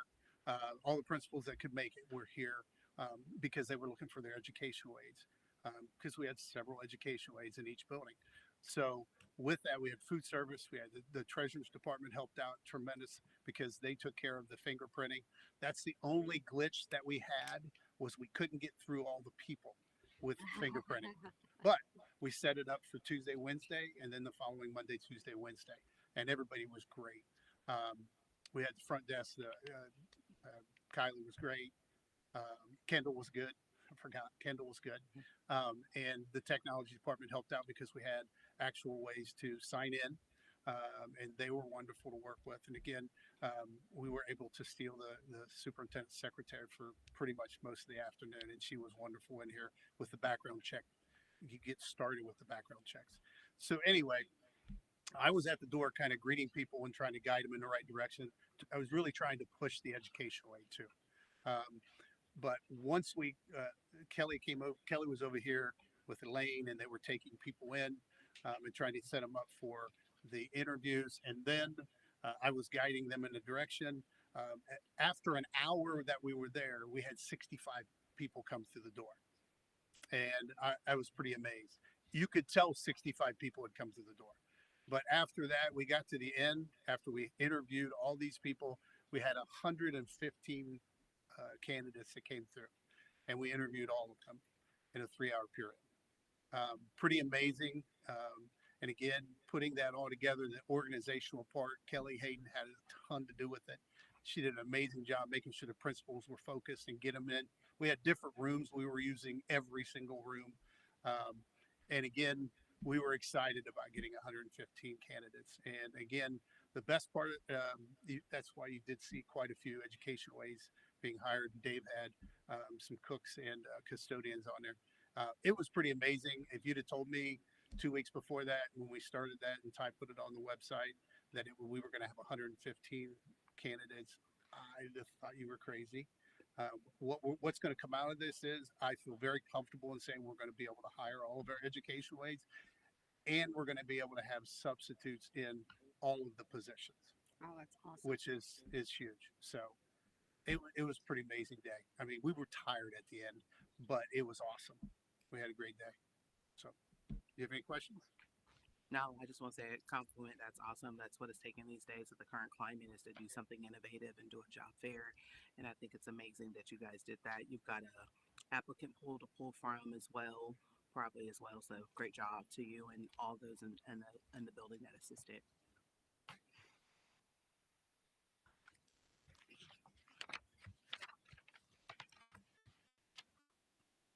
The next item is the superintendent recommends Groveport Madison Schools Board of Education approve the Ohio School Plan insurance renewal as attached. So moved. Second. I have Mrs. Gray as first, Mrs. Dowdell-Berger as second. On to discussion.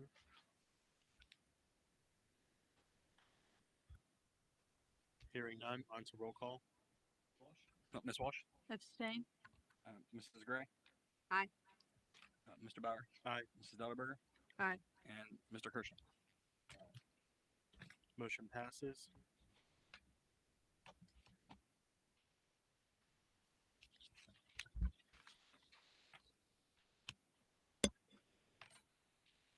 Next item is the board policy review second read.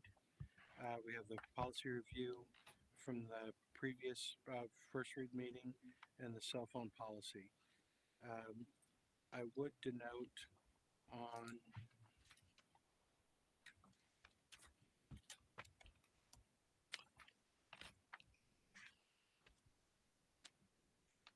on board committees, BCE, the first time, I think we only put the language without the permissive language that is identified in green in this.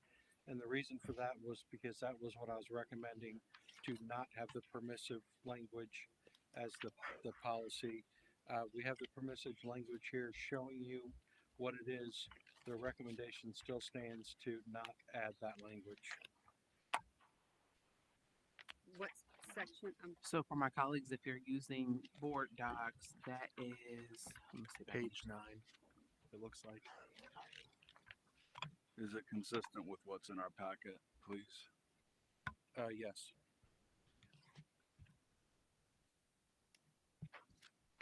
The page 9. Yes, page 9. So it's Page like 9 this. into page 10. So the hard copy packet, Mr. Kirshner, it should be right after. It's like the second policy in, just to help out.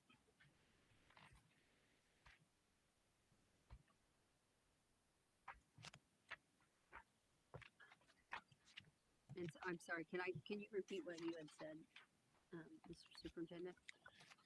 The first time we did not include the permissive language because I was not recommending adding that. We're only adding it here to show you what it was, but I'm still recommending that we do not include the permissive language. Oh, so the green, we're not. Yes, the green. We're not including that. I'm not recommending that we include it.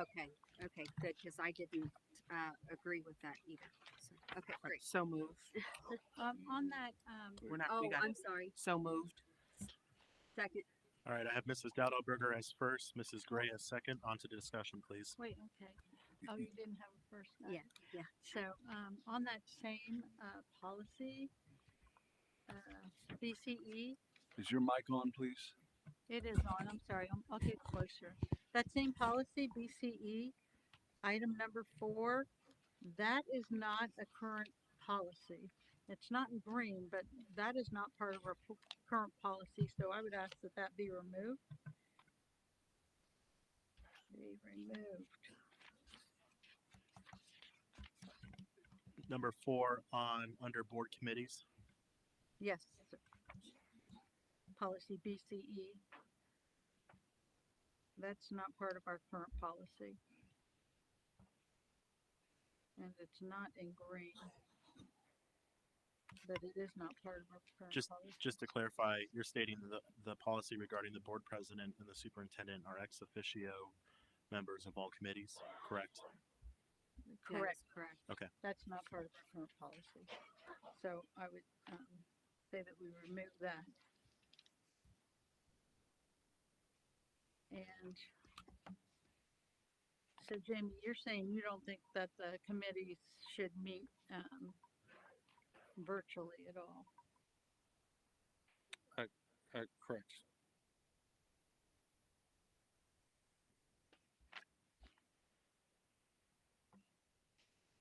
Is there a reason why you don't think they should meet? What's the logic behind that, the reasoning?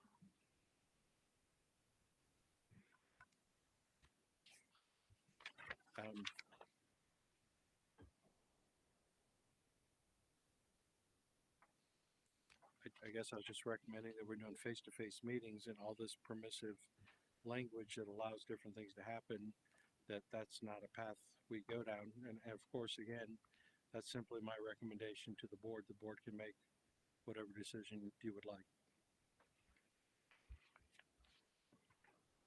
Yeah, I was just wondering, I thought maybe you might have some insight that would, I could reflect on, that's all.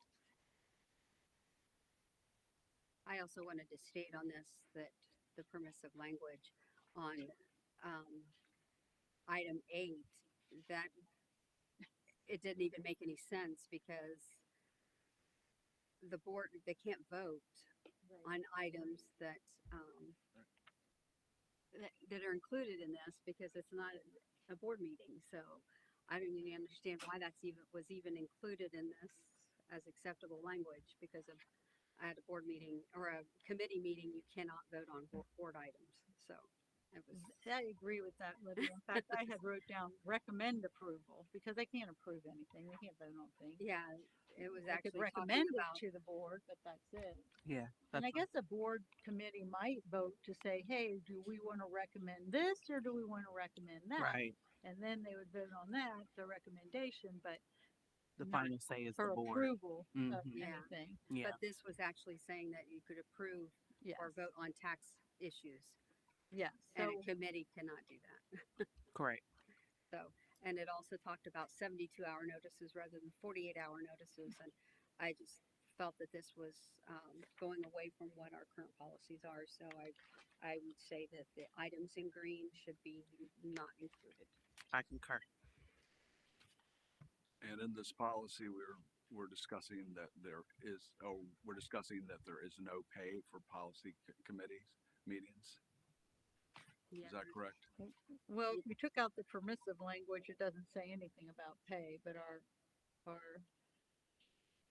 compensation policy says that you're compensated for attending meetings. So a committee meeting is a meeting. Oh, I've never been compensated for anything other than No. only board meetings. Yeah, I've it's the been board meetings compensated. what we're Committee meetings, I do not get compensated for. But there's no specific language here changing anything along those lines. You saying in the policy? I don't see that in the current policy we're about to vote on. No, sir. Not in BCE. I do not see that. You're saying you don't see where it allows for pay from. I'm not seeing that, at least in the not, if we're talking about removing the green, what's currently there minus item 4, it looks to me that we are not getting compensation. I think our current policy says it says compensated for all meetings. I don't think it's specific. Maybe we should take a look at that. Yeah, I'm pulling it up right now. Thank you.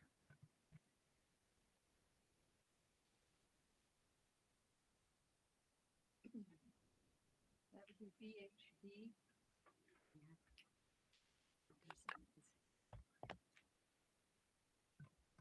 Could you say that again, please, Kathy? BHD. Delta Hotel Delta, please. B. Bravo Hotel Echo. Thank you.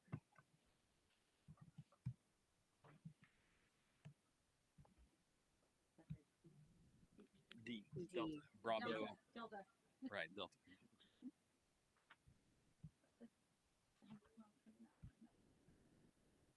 Doesn't even talk about the board meetings. Yeah, this is about the board service fund and spending guidelines, definition of public purpose, so like awards and recognitions.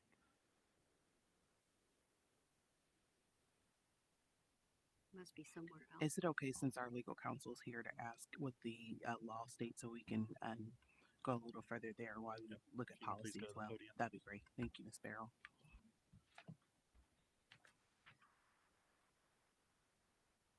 So revised code only permits board members to be compensated for board meetings, which are meetings that involve more than two board That's members. what I thought.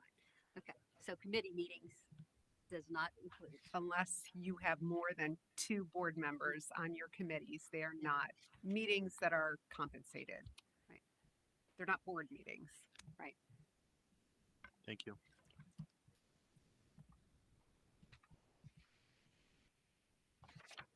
Okay. All right, any other comments?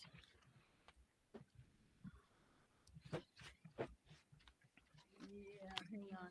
There's a lot of these things here. Hold on, I gotta flip through my tabs.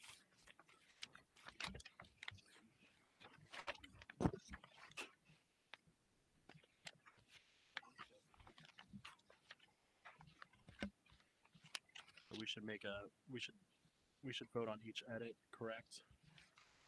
If we're making changes. Well, I don't know, but I'm making changes in here, so like Yeah. moving number 4. Okay. If we all publicly state that, I think then we can. Okay. All at once. Yeah, Perfect. that's So what I had. if you guys are okay with removing number 4 and then not doing the green language, then we're good. We can keep moving on. Got it. Okay, that's Thank what you. I had. I just wanted to make sure we were tracking. Thank you.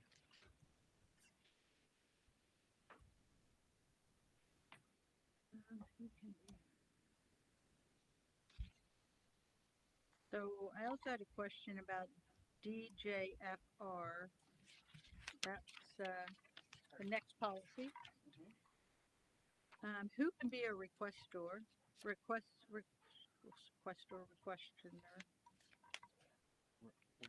What line are you on, Ms. Oh, I'm Walsh? sorry, line number 4. Is there something? What section? Is it general? Number 4. Yeah, number 4, general says General. it is Thank you. responsible of the request order to provide an accurate description of the items purchased. So I mean, that can be any of the directors, right? Teacher, right? Anyway.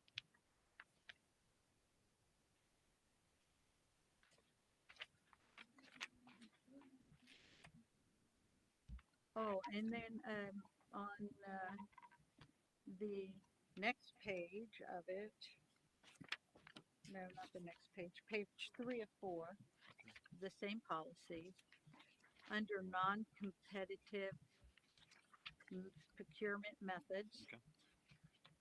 I think we should have a definition for emergency, or we should have in there that an emergency cannot be the inaction of the administration. So we can't have an emergency just because, oh, we're going to put it off and put it off. Now it's the last minute, so now we're not going to do competitive bidding because now it's an emergency. So you're talking about number 3 on that? Number 3. Yes. So we should So have. it reads, if an emergency exists. so if anybody can't find it, it reads non-competitive procurement can only be used if one of the following circumstances apply. Number 3 says a public exigency or emergency exists that will not permit a delay in resulting from providing public notice of competitive solicitation. But you're saying, Kathy, that in that instance, if the emergency is based on not doing it timely, correct? Correct. That would be correct. So Okay. like, you know, if a roof caves in, right, that's an emergency. Because we didn't act and we put it off, like say the playground equipment, it was deteriorating. We didn't do anything about it. Now all of a sudden, oh, it's an emergency. We need to do no competitive bidding. So I don't see that as an emergency at that point. That's making an emergency just to not have competitive bidding, in my opinion. But if that non-action is causing a dangerous situation, it has to be considered an emergency. So say there was a leak and now the roof is caved in, it's a dangerous situation, you have to take care of it.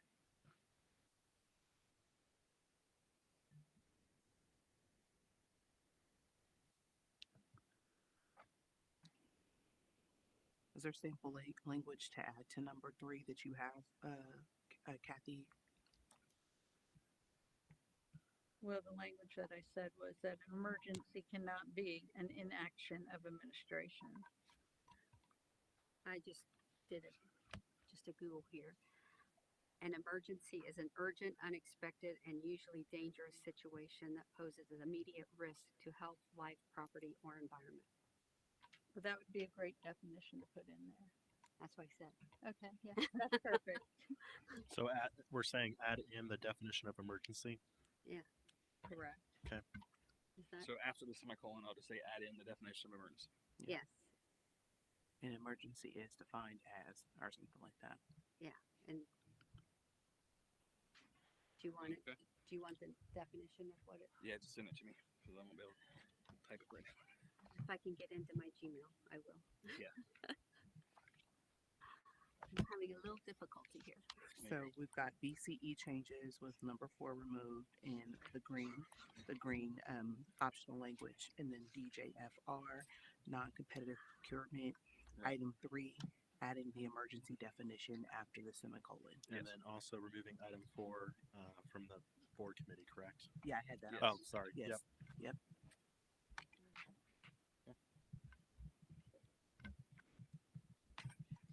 And I also wanted to talk about the release time for religious instruction.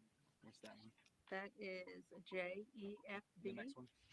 No, it's not the next one. It's JEFB, maybe it is. page It's a couple 16. back. J. No, it is the next one. It's the Actually. next one. JEFB. Yeah, yes, it is. I have 2 books going here, so sorry. Mike, did you want to say something? Yes, please go to the podium. Which one are you on? There's still determination on the previous one that we were looking at for procurement. There's a green box there. We have to decide whether it remains at 2 as our current policy states. Oh yes, and we put down 2.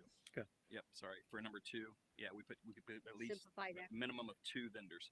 Yes. We there was a blank there, so we put down at least 2 vendors. Yes. That's on the previous page. Yeah. And that's what our current policy That's what our current says. policy says, right? Yes. So we're good. Thanks, Mike, for that. Yeah. Thank you. Okay, now moving on to JEFB. Yeah. Okay, good. I want to make sure I understand what the new rules are.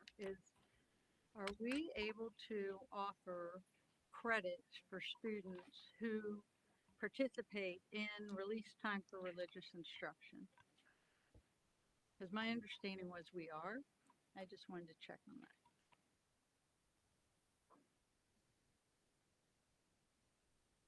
That's easy. No.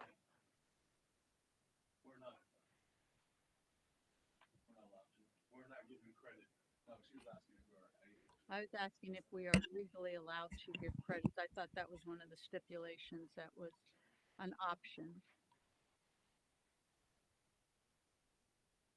Not credit.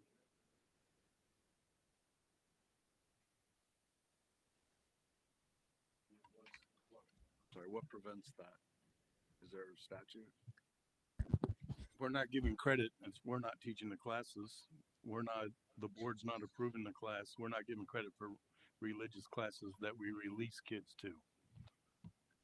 But I thought that was part of the language, was that if we looked at the curriculum that the group had, that it passed our muster, that we could offer credits for the release time. You just answered your own question. I don't think I did. Yeah, you did. You said you read it and you can give credit. If the board wants to give credit, they can. Right now, we're not. Okay. Well, That's that's what you what I asked. was asking, Paul. I just Okay. wanted to make sure. Right now, that we're was right. not. If you want to, you can. Well, we're not doing any release time right now, correct? We're not doing, there are no approved release time for religious activities. So that's what we're discussing right now, correct? You This asked new if policy, right? you asked if we are releasing kids for religious activities for credit?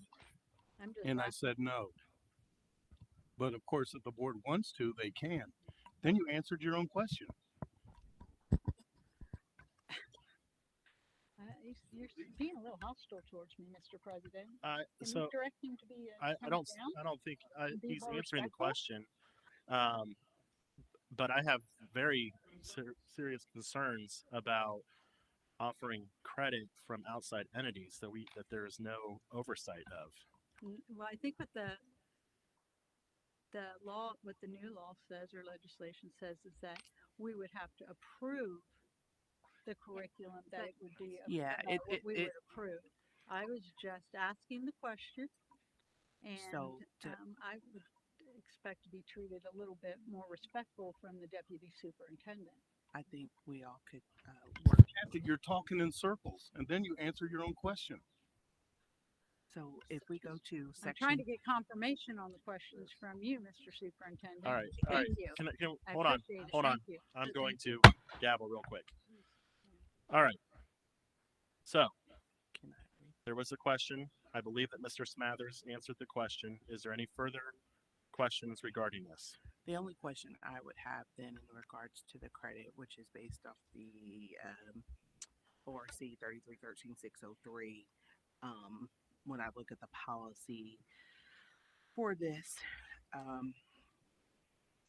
what would be our process, or has anyone went to any workshops, any of our curriculum folks, Mr. Superintendent, Deputy Superintendent, about how we would go through the process in looking at the curriculum to then determine if the credit could then be awarded? That is just my only question I had on this policy. Thank you. I had not even considered the possibility of awarding credit. As Mr. Smathers said, and I apologize, Kathy, I didn't realize those questions were directed at me. If we were to do that, I think there would need to be extensive review. The other thing you have to consider is this is not going to be offered to all students in all schools. And so you'll be offering credits to certain students and not other students. There are a lot of things to look at for that. Is it permissive? Is it permittable? Yes, it's permittable. We would have to check to see what the curriculum was. We'd have to check to see what the assessment is to show proficiency in that. We'd have to check to see what impact that's going to be on the student's credit count for us. And then we'd have to deal with inequities if this is only offered in certain schools and not others. Okay. I guess in my mind too, I would have to question, when you're picking curriculum on math or social studies or English, those science, you have scholars that have studied the curriculum, and we have educators that that's what they do and that's what they've studied. And how do you look at different religions and do that same thing and be able to determine if this curriculum is accurate for that? Do we have people on staff that can to determine that? And I would say no, that we don't have that. We don't have people here that specializes in religion. And so that I would veer away from any type of credits that would have us being evaluating religions. Right, and I see it at the bottom of the note. I guess then I was asking about where we were as a board, and then my next question may be a legal question, and that I guess that can be decided later. Then will we either add to this policy or have a separate policy about if this board currently concurs with awarding credit or not? That is just my last statement, but I guess that could be discussed at a later time.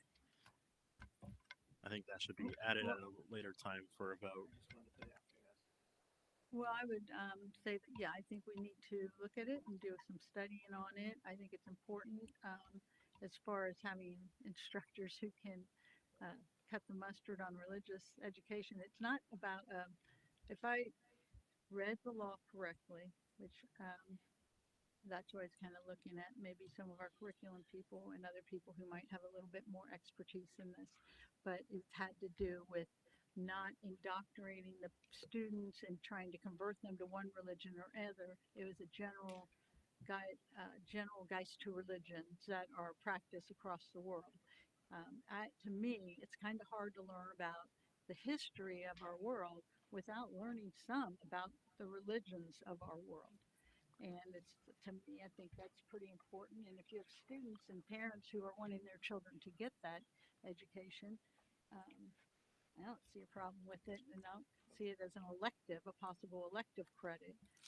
Do you have any input, Mike, on this? Thank you. Yeah, please come to go to the podium, and also afterwards, Gerald, do you mind weighing in as well from a legal perspective? Thank you. So this is absolutely the board's decision. There is a Ohio Revised Code that specifies specifically, and this is not a question of whether the curriculum meets an academic standard or the student performance meets an academic standard. The ORC is 3313.6022, release time courses in religious instruction. It's section D. A policy adopted under Division B of the section may authorize high school students to earn up to 2 high school credits for the completion of a release time course in religious instruction. In determining whether to award credit for completion of a course, the board shall evaluate the course based on purely secular criteria that are substantially the same criteria used to evaluate similar non-public high school courses for purposes of determining whether to award credit for such courses to a student transferring from a non-public high school to a public high school. However, there should be no criteria requiring that release time courses be completed only at a non-public school.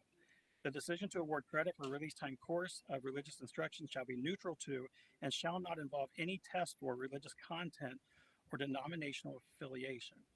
So this is the board's decision, and the decision is not weighed upon whether the course in particular meets any standard definition for student performance for religion.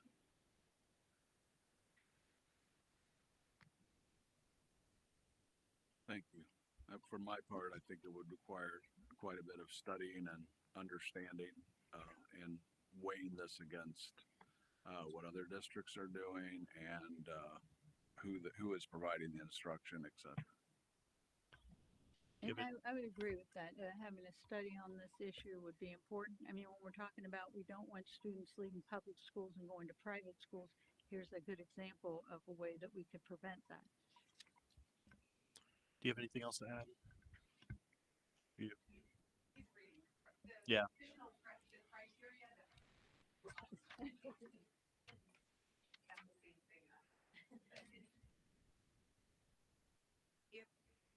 If the board makes a decision, so I guess number one, it is permissive, it's not mandatory. Number two, it's high school only. And then number three, if the board decides, I'm just going to read the rest of the code section, there's criteria that has to be included in your evaluation of whether or not to award credit. And that criteria includes the number of hours of classroom instruction time, a review of the course syllabus that reflects the course requirements and material used, the method of assessment used in the course, the qualifications of the course instructor, which shall be similar to the qualifications of other teachers within the district. So whatever additional criteria you use, you must include this criteria in evaluating. So does the high school only already, does that eliminate this question entirely for what they are proposing for us? Is the religious instruction for high school and other schools, or what are they proposing? Right now, the proposal is for an elementary school program, but typically, if you look how things start in a district, it might start at one building or two, and then grow from there. So while there's not a high school proposal on the table at this time, it doesn't mean that there would not be. So initially, we don't have to weigh whether or not we give credits or not. If that assessment is correct, that there is no credit for elementary, is that in your? Yeah. So at this moment, it seems like a moot point. So my understanding that Do we have to adopt any of this? Well, from what I read, it says this is now a required policy, and it's in House Bill 8. So maybe going to the attorney, we have to adopt something, correct? Because it's House Bill 8. So we're talking about adopting everything above the permissive? Is that what you're recommending? I'm not sure there's a part I'm looking at as permissive. I mean, Oops, I'm sorry. it says districts may also choose to add language author. So there's no permissive. This is the sample policy is as is. Permissive language would have to be added to this to do credit. And there's nothing provided to us. There's nothing in this that's permissive at this point. Thank you.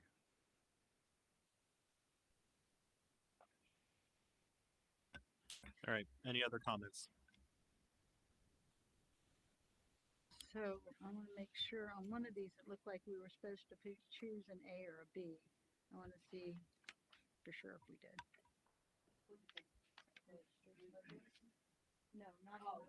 So, No, I'm so done the with that religious one. is Done going to with that stay one. as is, right? The religious is going to stay as is because we have to, according to House Bill 8, we have to adopt Correct. this. Okay. Correct. We have to adopt So, that. Do you have another question about something? Not on that one. No. Okay. Kathy, I think maybe you're looking at JHCD. There's option 1 and option 2. Yes, sir, that's correct. What is it? JHCD? JHCD, and we're recommending adopting version 1. Hey, that's the one I had circled. Good. Okay. And How then about when the we rest of it? adopt version 1, then if you look at later JHCD version 2, we don't do anything with that because we accepted version 1 on the on back in the beginning. And I'll note that. So the version 2 will be a no, obviously. Yeah. Thank you for clarifying.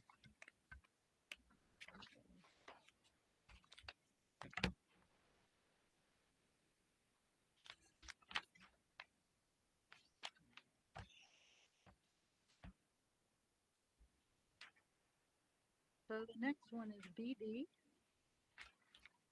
And we have the permissive language read out. Which one is it? BD. The next one. The next one. I'm just kind of going. Okay.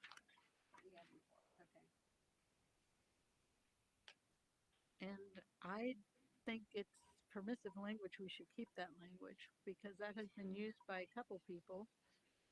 It's not like they can vote or anything, but they can.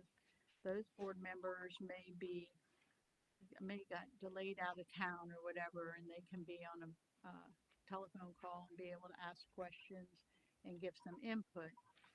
Not that they can't vote or anything, and they're not getting paid for the meeting, but I think it's important that if we can have a board member there, and they're not able to be in person, that they be able to attend virtually or by phone. Correct me if I'm wrong. I don't know who I'm asking. Maybe Beryl. But didn't the law change? And I believe Mrs. Gray, you brought that up a board meeting or two ago regarding virtual meetings. What, House Bill 257.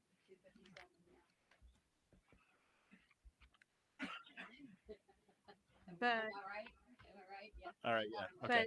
but they can, as long as the quorum is there present at the meeting, it doesn't matter, does it? Like if it's just one board member.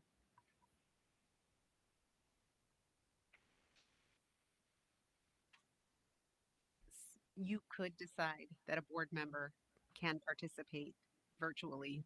They cannot vote. They could listen in if that's what you decided. They cannot participate in the meeting. It is a unique situation that you still live stream your board, maybe not unique, but you still live stream your videos. So I'm not sure why. Yeah. They couldn't participate, you're They saying? cannot vote. They cannot I'm not participate in saying the vote, I'm conversation. saying they could ask questions. No, That's what I you're was saying gonna they cannot participate at all? So then our live stream would be sufficient to meet the need for them to see and get the information, but You can't, not necessarily join the meeting to ask questions correct. and comment. You can't allow them to do anything beyond that. Can you read the language that specifies that? It's on the back page of this. If you turn over the next page, it talks about. I don't know if this is the whole language, but it does talk about House Bill 287, effective April 9th, 2025. Yep. Enacts Higher Revised Code 12122, authorizing sub-public bodies to meet virtual. It says, even though School Board of Education and its committees and subcommittees are public bodies, Revised Code 121-22B5A provides that no public body may hold virtual meetings or hearings if the members of the public body either receive compensation or are elected to vote by the general public, which both you guys, obviously you guys are. This means that even though school boards are public bodies, boards whose members are either elected or receive compensation for their service would not be permitted under Revised Code 121-22.1 to hold virtual meetings. In other words, most, if not all, school boards and educational service center governing boards cannot hold virtual meetings under the newly enacted provision. That's just what on the back. I'm just reading the back of the thing. And that's kind of what, if I remember right, what I reported that when it happened. Yeah, that just happened in April. Yeah, I got all that. I just don't see where it says you can't talk, you can't speak, you can't participate in conversation. Oh, yeah, I don't know, but I'm just reading what's there. Because it's not a virtual meeting, it's a in-person meeting with one board member, but we'll have to go with what we're being told. That is permissive language. That's for you, the language that you have stricken, that is permissive language for you to determine if you want to include or not. So we can have that language in That there. was permissive before, but not. I don't know who struck the language. Was it OSBA or was it? Yes. OSBA is our Yeah. policy It provider. was OSBA. OSBA struck that? Yeah.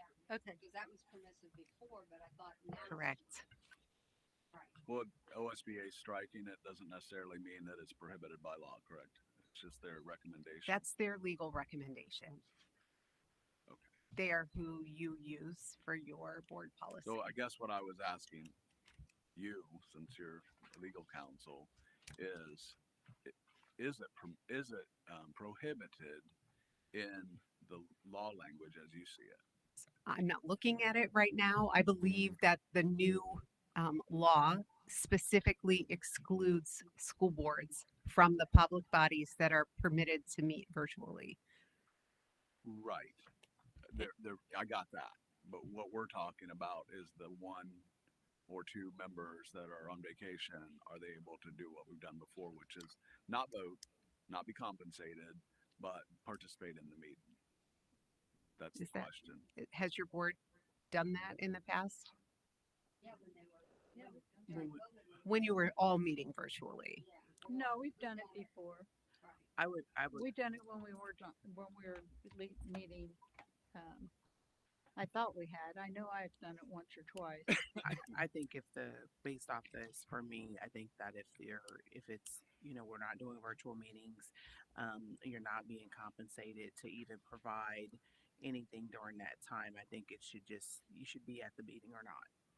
So I don't concur with adding anything else in. It says at the end here, just like Mr. Coyer said, in other words, most, if not all, school boards and educational service center governing boards cannot hold virtual meetings under the newly enacted provision.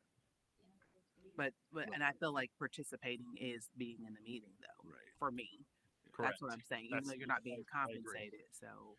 But you can attend the live. Because we host them live, so you can watch the live stream, of course. Correct.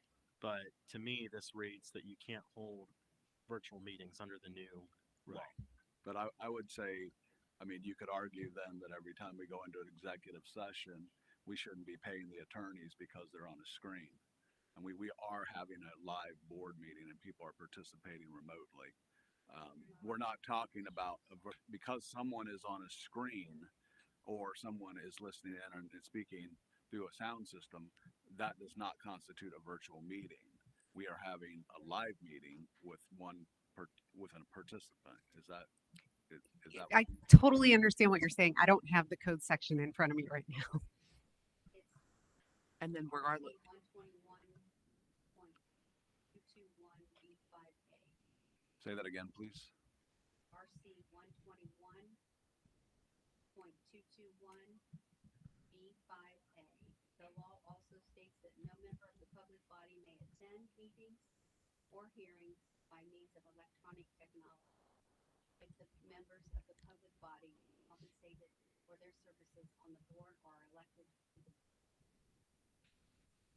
So there's that. And then the far as the attorneys, they're not an elected body. So having them on the screen, this provision would not, at least in how I'm reading it, would not apply to them. Was that ORC that you were reading? It says RC. RC, thank you.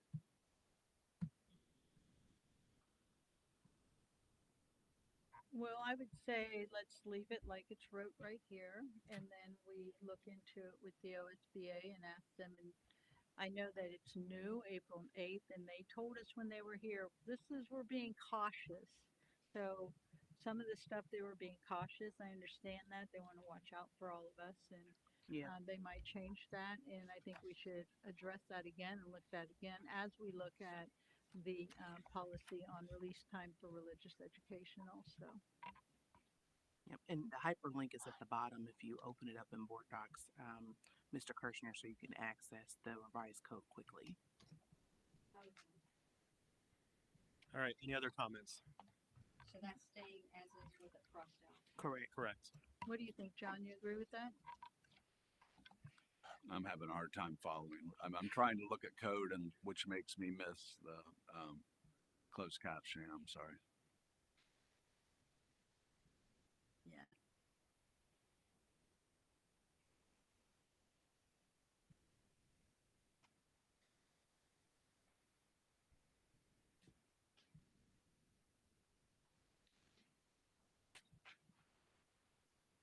I think for me, it would be valuable to have some clarifications on 331, 3.12 and this particular issue, just so that I know it's being interpreted correctly. And I would sure like time to make sure I fully understand it, and I do not at this particular moment. All right. Any other comments regarding the second read?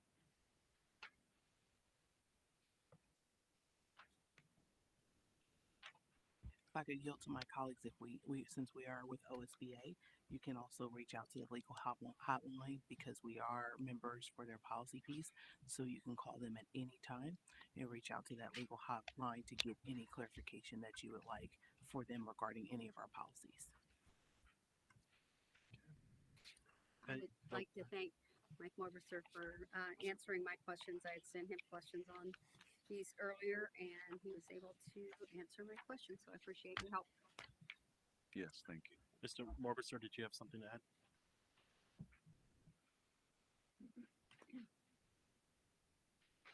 Just maybe I can add some further clarification. This is OSBA guidance. Some boards, and this is in reference to ORC 121.22, what we've been talking about. Some boards of education have questioned whether the permanent law continues to permit an individual board member to participate in board meetings electronically, even in the absence of House Bill 51's authorizing language. Perhaps a board member needs to work late or is recuperating from an illness or inclement weather prevents travel. Although the board is again prohibited from conducting the entire meeting virtually, the board could allow an individual board member to participate via conference call or video conference, so long as there is a quorum present in person at the meeting. Such participation would be limited to listening to and participating in the board's discussions. A board member who participates via electronic means may not be counted for quorum purposes, nor may the board member vote. And in ORC 121.22, there is a specific line. All meetings of public body are declared to be public meetings open to the public at all times. A member of a public body shall be present in person at a meeting open to the public to be considered present or to vote at the meeting. I think that kind of wraps it up. So what I hear is that, yes, we can continue doing it the way we were. You just aren't compensated and you do not vote. But Correct. you can talk and ask questions and participate in the meeting. Correct. So then I would say we leave that language in. Would be my vote. Yeah, I can see instances where a board member might be capable of participation, but might have something contagious or something they don't want to spread to other board members. And so I can see a time when that might be of use. My only concern is when we're in executive session, that in a minimum, then that at least if it's in the public, then fine. But if we're in executive session, there's no way to really confirm that that is truly a confined area. That's my only concern. Is there any, Mr. Morbitzer, is there anything regarding executive session in there?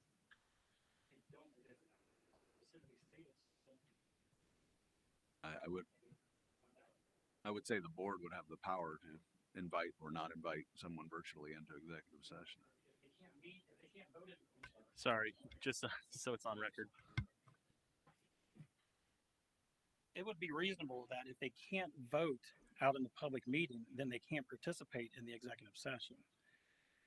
If they're not even allowed to vote, they can especially not be in that. So I wouldn't recommend that a person who is absent be also escorted into executive session. Now we'll check with OSBA on that to get some further guidance, but be hesitant to do that. It doesn't say specifically that the absent person or the person who is virtual or remote specifically can participate in an executive session, but that's a question we need to ask. Well, I mean, a board member is legally bound to keep executive session confidential. Is that correct?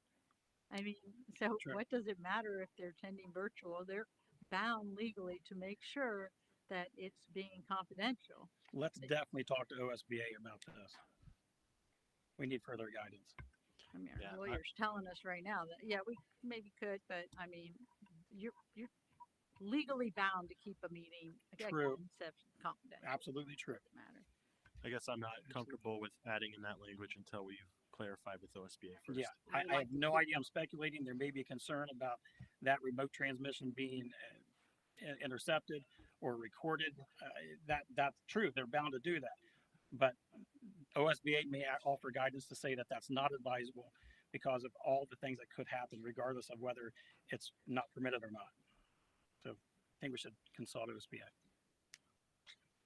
I would like to keep the language as is, as presented. Same. As would I. I have no further questions. Anyone else? If not, Mr. Coyer, can you please read back the revisions before vote? Yep, and we had a Latoya first and Libby second, correct? Beginning. Yes, That's correct. So we're not done going through all these policies yet, though, right? Just My, that one. my apologies. I thought that was all. Do you have more? Yeah, I think we got like 5 other policies, 6 other policies here. I'd already cleared mine with Mike, is what I said. Yeah. And I've already asked my questions and made my comments on the ones that I had.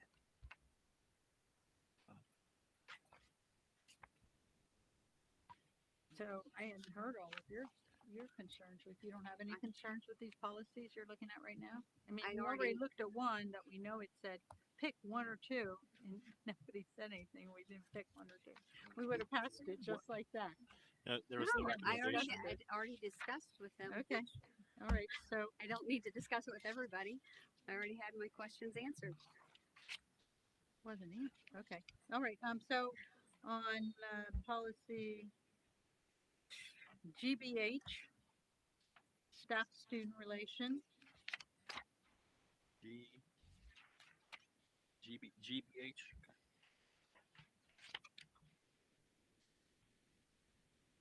On page 2, 3. And let me read the recommendation summary. That may help everything. The recommendation summary from OSBA. I'm just going to read that off of this part, off of this thing. It says, student staff relations, the recommendation summary is revised to reflect new House Bill 8 parental involvement provisions, revise and vote on GBH or JM. So I'm just reading what they said as the recommendation. That's because both of them are the exact Right, yeah, same. I'm Yeah, just so reading, this would reflect both of those policies. But the first one that I came on in our stack here was GBH. Okay. Golf Bravo Hotel. What's your question? And then on page 2 of 3, the paragraph after social media says violations of the prohibitions listed above may result in staff or student discipline, and I think it should say shall. I think having the may and maybe you can, maybe you can't is causing problems from constituents I'm getting phone calls from. It says there seems to be problems with certain people getting disciplined and other people not getting disciplined. So you get disciplined. Rules are rules. You should be disciplined, period. It shouldn't be pick or choose. Because that's when you come up with problems, in my opinion.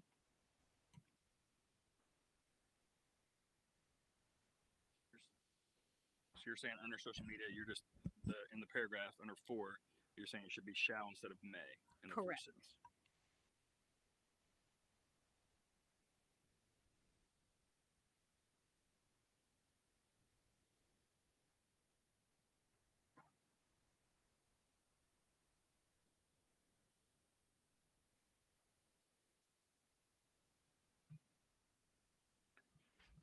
I agree.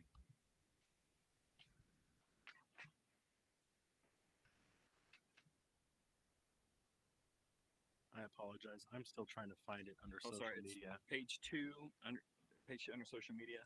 Under 4 under the paragraphs, the first sentence has a may in it. And John and Kathy want to change it to shall. We're looking at the bottom paragraph there. Yes. Okay. It says violation of the prohibitions listed above may result. They're both saying it. So they say shall result in staff and student discipline in accordance with state law.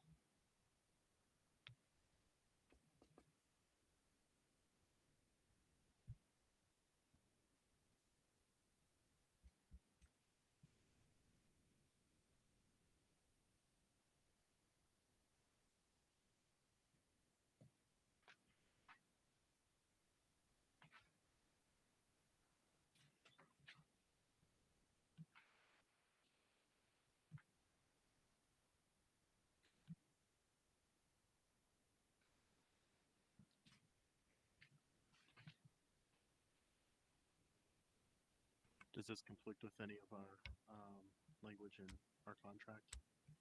That's what I was going to say. Also in that student handbook, when it's or is it just saying it's going to follow the student handbook?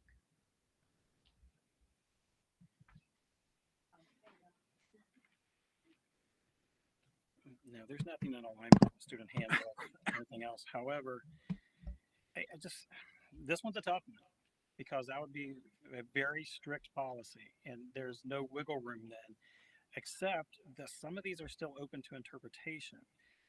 For example, staff members shall not use disparaging remarks, insults, or sarcasm against students under any circumstances. That's still open to interpretation because what one views as sarcasm or something disparaging may not be viewed by another person that way. So to strictly say in all cases every one of these would result in discipline, that may be a bit much, though I understand the reason. I understand why somebody would want that completely. But some of these still need to be interpreted, and that you need human perception to be able to determine that, and probably some allowance for different interpretations. Because if you just say for every single instance of these 13 different items that someone's going to be disciplined regardless of the severity of it or the circumstances around it, just by virtue of the exact wording here, that may be a bit too far. Thank you.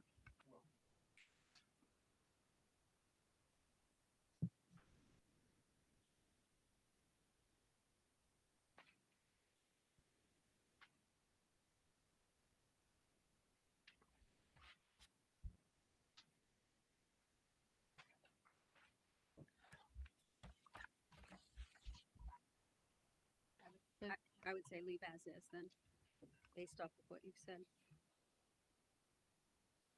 Yep, I would agree as well.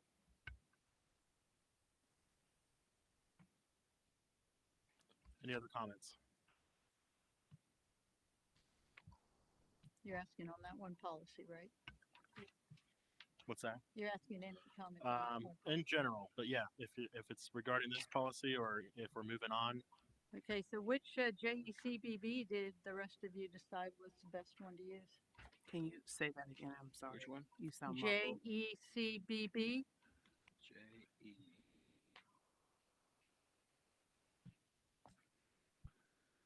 We're not going to just pass both of them since they're very different. Jamie, on the JECBB, I think you said you went with the second one, right? Yes, Do we not recommend. participate. He recommended. We recommended no on the first one and recommended the second one. yeah, and that's the part that's in green, correct?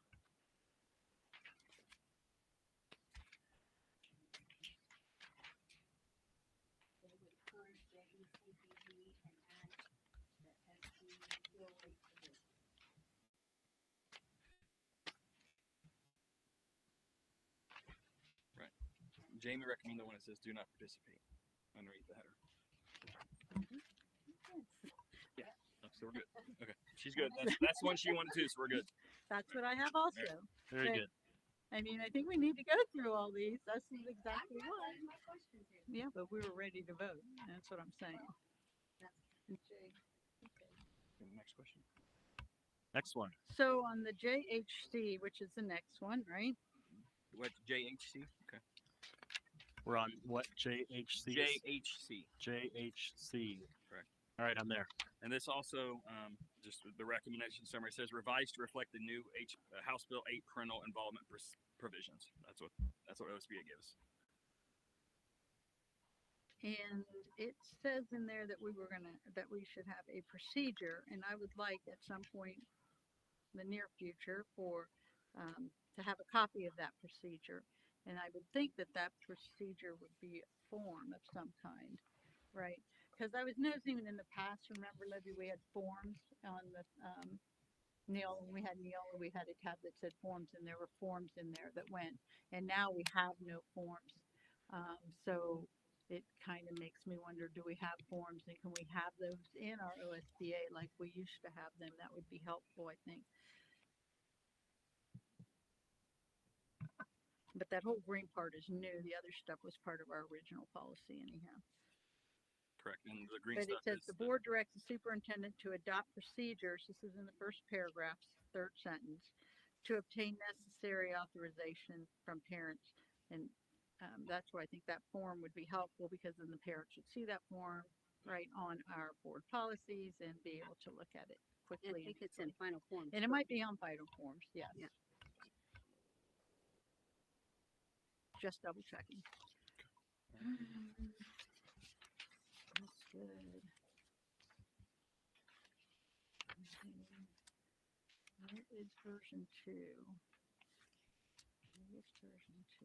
Maybe have been having problems. that's the one that we already The talked about. medicine, we already said no on that one because we went version 1. and we not went version 1. And you And I don't have version 1 in here though, do I? Yeah, we were talking about it. It was back here. Where is it? It was one of the first ones. It was one No, of we don't have, I don't have it in. right. It's I'm in the board packet. back. You Yeah, tell me where in the board packet it is, and I will be happy to look at that, because I'm only seeing. It's right before version 2. BD. If you go to BD, it's before BD. I'm putting the people. It's before. BD. Oh, it before has like BD. 2 numbers. BD S. JHCD, administering medicines to students. Right. We all agreed version 1 was the one to go with. I don't think that video. Now, what is it? JHCD. JHCD. Yeah, this Yes. one you said a good Version 2. Version 1, we went version 1, yes. Version 2 was a no. That was up here, A and B, right? A and B. I just, earlier we talked about. This one's just out of, I see. This one is, version 2 is here, version 1 is So there. we That's agreed kind on of version 1. confusing, right? Yeah. Yeah, we agreed on version 1. So this is a no. That's a no, right? The whole version's a no. Okay. Great, thank you, Adam. That one's good, that one's good.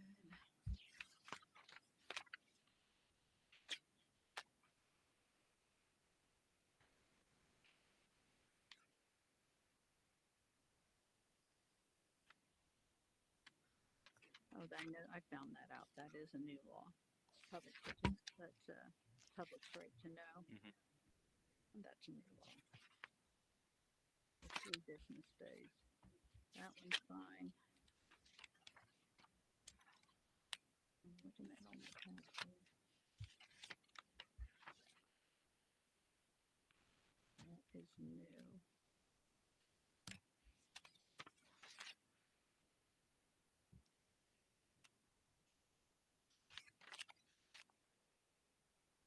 I didn't see any changes on that.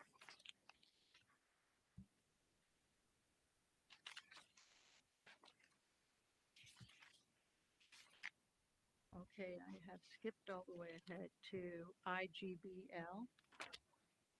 There's a version 1 and a version 2.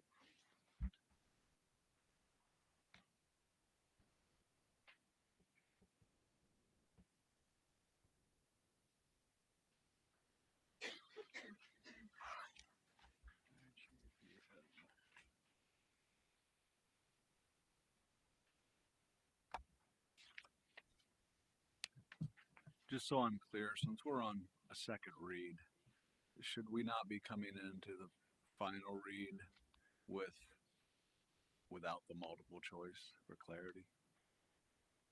Should we not be deciding what we're moving forward with for our final read? Correct. That's why it's already in there. We don't have the, it's already been recommended by our superintendent which version. Which version was Yeah, that's what recommended? I'm saying is Yeah. if we're deciding on version 1 for the final read, could we just only have version 1? Not both And I versions? apologize, that's probably my fault, No, I'm because the first time we gave the recommended version, and then I thought it was discussed that the board members wanted to see the options Thank you. for final decision, Right. so we actually added those back in. Thank you. That And is question, what happened. isn't the IGBLA, didn't you guys vote on that last board meeting on the 23rd and that one's done already? We did. Yeah, so IGBLA. We already voted on the parent. So that needs to be removed from here because we I'll already note that voted on it. I'll note that on here that those will be removed. You voted on those June 23rd. If you look at IGBL though, there are no modifications to it. It's what we've already approved. Okay, so I'll remove IGBL from this since you guys already approved it. I was thinking the same thing. Yeah, that's great, Adam. That one needs removed. And that was the last one. Yep, it was. Any other comments? That's it. There's nothing left. Mr. Coyer, can you please reread the modifications before vote? Okay, all right. So we're removing the IGBLAs from this vote because that was done last time. Let's get that out of the way. The BCE was the first one. And that one, we're removing number 4, where the board president and superintendent are ex officio members, and then we're saying no on the green language. Okay. DJF-R, the next one. That's where we're adding the definition of what emergency is. And Correct. she's not Under sending it to me. non-competitive, You're sending it to me. I will add that into the board policy. and that's under non-competitive procurement number 3. Number 3, correct. JEFB was good. That's House Bill 8. You also, I have one other change for DJFR under informal procurement. The vendor number is 2. It's That- sorry, that's already in mine too. Well, I just want to make sure we said it all You're because that was not stated, sir. I'm sorry, you're right. And Yep. you made that 3. No, it's 2 vendors, at least 2 vendors. That's what current says. Yes. That's what we said, 2 vendors. Yep. Minimum of 2 vendors. That's what current I is. thought it was, that's our current? Yeah. For this one, it is. For federal procurement. What policy For is that, JB? this is for federal procurement, so it's not like this is the micro purchases and then simplified. This is when we talk about DJF-R. Right. And this is just with federal funds. It matches what we have. So it's not the other one that we're yet to bid. It's over 75,000. This is small purchases or simplified acquisitions they call it now. Simplified, yeah. They changed the wording. So we just kept what we have with 2.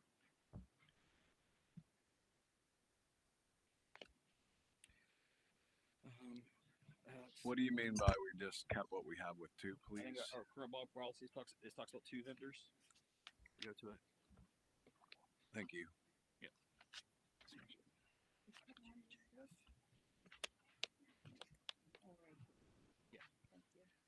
The next one, JEFB, she had a question about, but we're good because it's House Bill 8. JHCD, we kept version 1, which means version 2 is gone. BD, we kept the school board meetings. We talked about that for a while, about the virtual, but we ended up taking it out. But I guess we're going to do some looking into that. But I'm taking that out. Everything else was good on that page. The next page, we took JECBB, the do not participate in the interdistrict open enrollment. So the other JECBB adjacent district obviously is a no. Keep moving. I think that's all. And then we'll remove again IGBL. And that's what I have.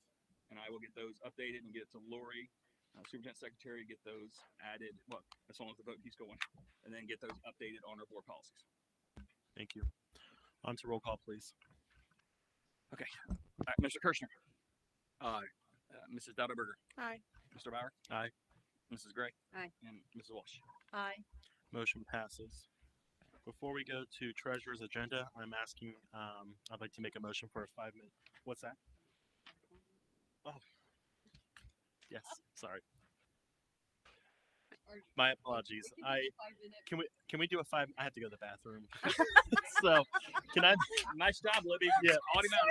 Can Can I make a motion for a 5-minute recess? Well, second. All right. Thank you. On to roll call, please. Mr. Kirschner. Aye. Mrs. Dowderberger. Aye. Mr. Bauer. Aye. Ms. Gray. And Ms. Walsh. Aye. All right. It is 9:50. Who first? I did. I made the Said motion. first, yes, go. 9:59. We will return at 10:04.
It is 10:06. We are back for recess. Thank you, everyone.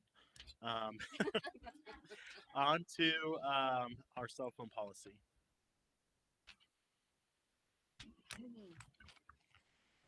Okay, last time we looked at the OSBA policy. We looked at a version of Dayton's policy. We looked at third policy. I'm drawing a blank. Was it, I think, Libby from the state? And then Mike put together a combination of the three and we presented to the board. So I've kind of lost my place here. So I don't have a cell phone policy in my packet. Not in here. Oh, wait, a minute, maybe, It should say, if the title is Use of maybe that's Electronic Communications, JFCK. Hold on.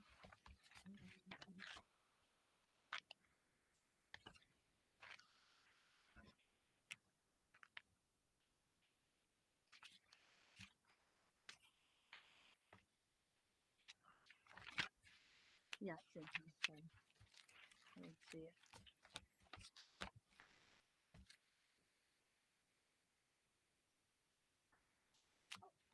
So moved. Second. That was Latoya Libby. Yep, Mrs. Dowdleberger as first. Mrs. Gray as second. On to discussion. From what I've researched, the idea that in case of, active shooter or other type of emergencies, the students having access to their cell phones in that situation is reportedly more harmful than it is good. It often results, from what I can research, in them being more engaged in their device than in following the emergency commands and instructions. It often overwhelms the 911 system, and oftentimes it gives away the position of the students. So initially, I think there was concern that not having access to phones in those types of emergencies would be detrimental, but I believe it actually is the opposite from everything I've researched.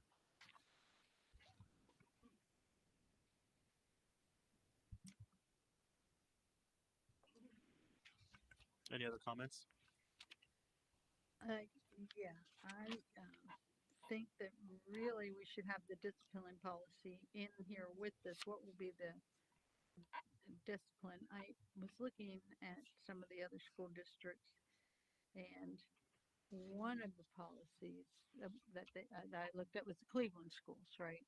And they had where they would actually, if a student, I think it was the third time, the cell phone would be removed and held in the office, held by the school for a week. And if it continued to be a problem, they would hold the cell phone for a year until the end of the school year. I think waiting until not having the discipline policy in the policy may not be the best thing. I think it should be in our policy, and I would like to know what everybody else thinks about that.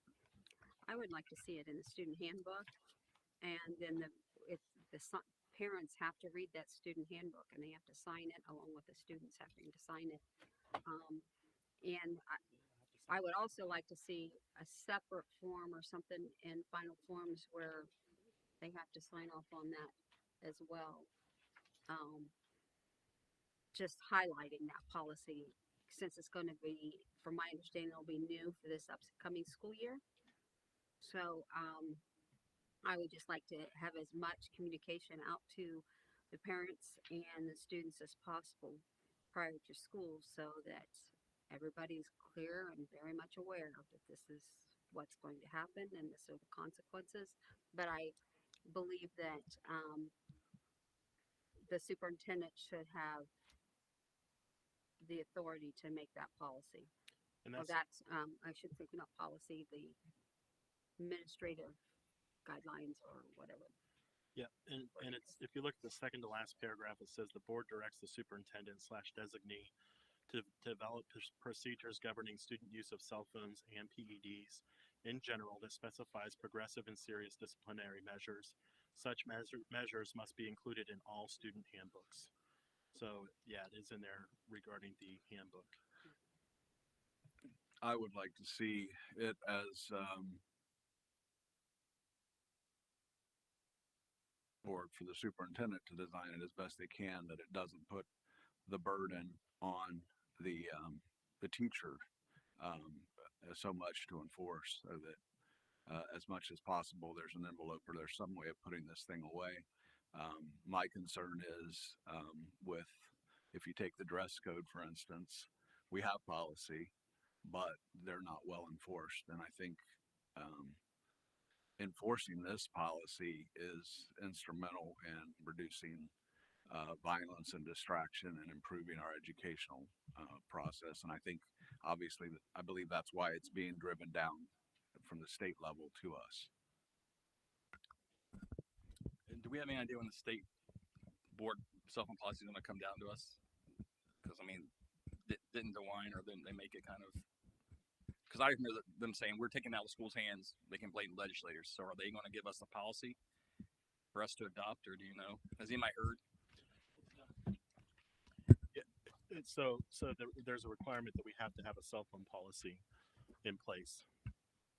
Right, but I thought I thought there was press a more conference, he restrictive said- one coming. Right. That was basically prescriptive about what we When have. I watched DeWine's policy, he said we're taking it out of the school's hands. We're going to we set law and rules here, and we're just going to give it to the schools. That's what he said. Maybe he was misquoted, but during his speech, that's what he said.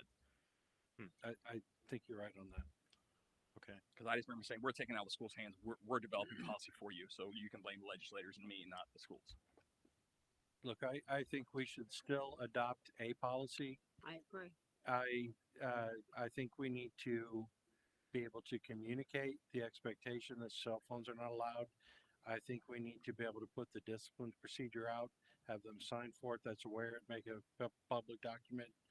And then if the state comes out and says, this is what you have to do, then we'll adopt what the state tells us what we have to do. But, you know, at this point, we have everything set and ready to go to start distributing and communicating. We just need a final decision as to what it is, so we can put those items out. I think Ty talked to me today. You've got 5 different things ready to go as soon as we finalize. Perfect. And that was my biggest concern, was just making sure that we're getting the word out quickly. It's July 8th. We're literally almost a month away from the start of school. So, yeah, just getting the word out quickly. And we Yeah, have to, very by, much. I was saying, but state-wise, we have to. Can we, at least if we do adopt what we have currently, can we get something on final forms? I think we talked about this the last time anyway, but can we confirm that something is on there, like Libby is stating, that we That's one of signed? the things we'll have ready. Okay, that's already teed up and it's in the handbook. Okay, thank you. Sorry. And I just wanted to say that I wanted to thank all those that were at the safety committee meeting, that it was very productive. We were able to really discuss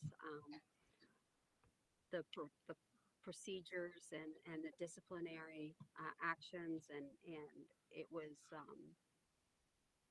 very productive to be able to have everybody in open discussion and talk about those. And I think it really helped the administrators to kind of hear everybody's viewpoints, and I appreciated that. So thank you.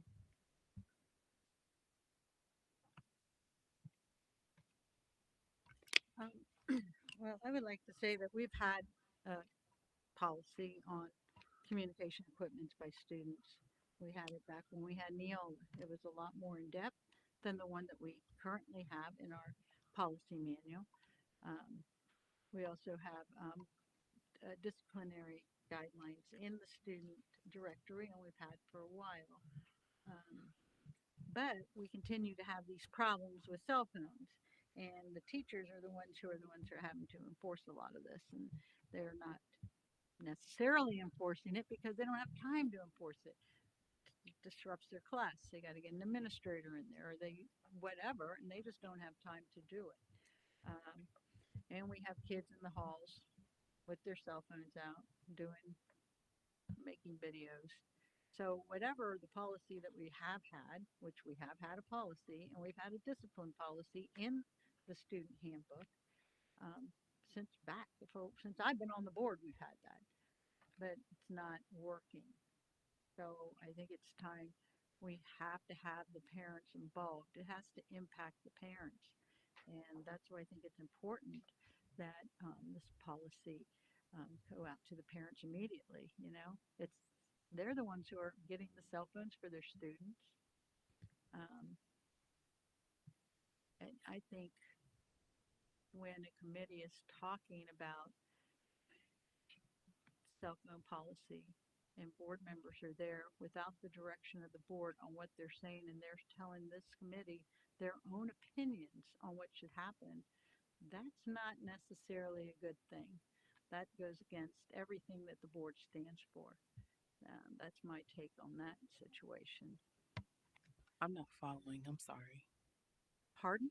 I said I wasn't following what you were saying. Could you give a little bit more? I'm sorry. I didn't understand that statement. Following about, okay, so you followed about we had policy in the past, and I think the policy needs to be stricter. We need to have the parents engaged right from the get-go. Or you got that part. The part about the committee, having a committee, so we had the committee, and You said that there were members there that were not given direction by the board. They're speaking for the board, but they're one voice. The board didn't direct them to say anything to the committee. So when they're giving their opinion, that's violating our code of ethics, because they're speaking for the board, but they're one person speaking for the board. They weren't speaking for me. They were putting their opinion on there, and they don't necessarily align with mine, and the board did not give them direction and say, hey, we want you to go to this committee, and these are the things we want you to discuss with the committee, and here's the opinion of the committee, of the board. We didn't vote on anything. We didn't come to a consensus. They were at the meeting. They were giving their opinion as an individual, but they were there as a board member, and they can't do that. That's not what we're allowed to do. That I have a big problem with when that happens, and that's what was happening. And I was told, one parent who got up said that parents want stricter, and then they were told by a board member, that's not what the parents want. That was the one parent who was a parent only, not a parent and an employee, but there were two parents there. One was a parent, one was a parent employee. And when that parent said something and they were shut down, I think that's not right. It's not right. Just to clarify, Mr. Smathers was leading that discussion, so yeah, I'm Yes, he was leading the discussion, and there were board members there speaking, and parents speaking, and staff speaking. Yes, that's true. all right. Any other comments? All right, on to roll call, please, Mr. Coyer. Is this as a first read or a second read? Second. Okay, so Mr. Kirschner. Aye. Mrs. Dutterberger. Aye. Mr. Bauer. Aye. Ms. Gray. Aye. And Ms. Walsh. no. Motion passes. On to treasurer's agenda.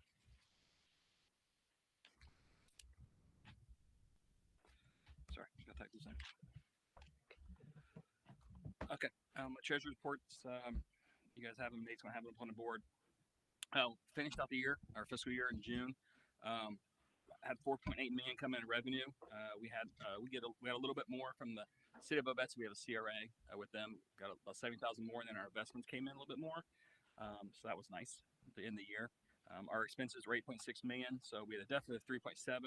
But as you see, we finished off. I think I did my May forecast. I think we were about 6.5 million with revenue over expenses, and we actually finished a little over 7 million. And that was due to the Obetz checking a little higher and the investments coming a little higher. So very happy about that. Charter receipts, you can see that again.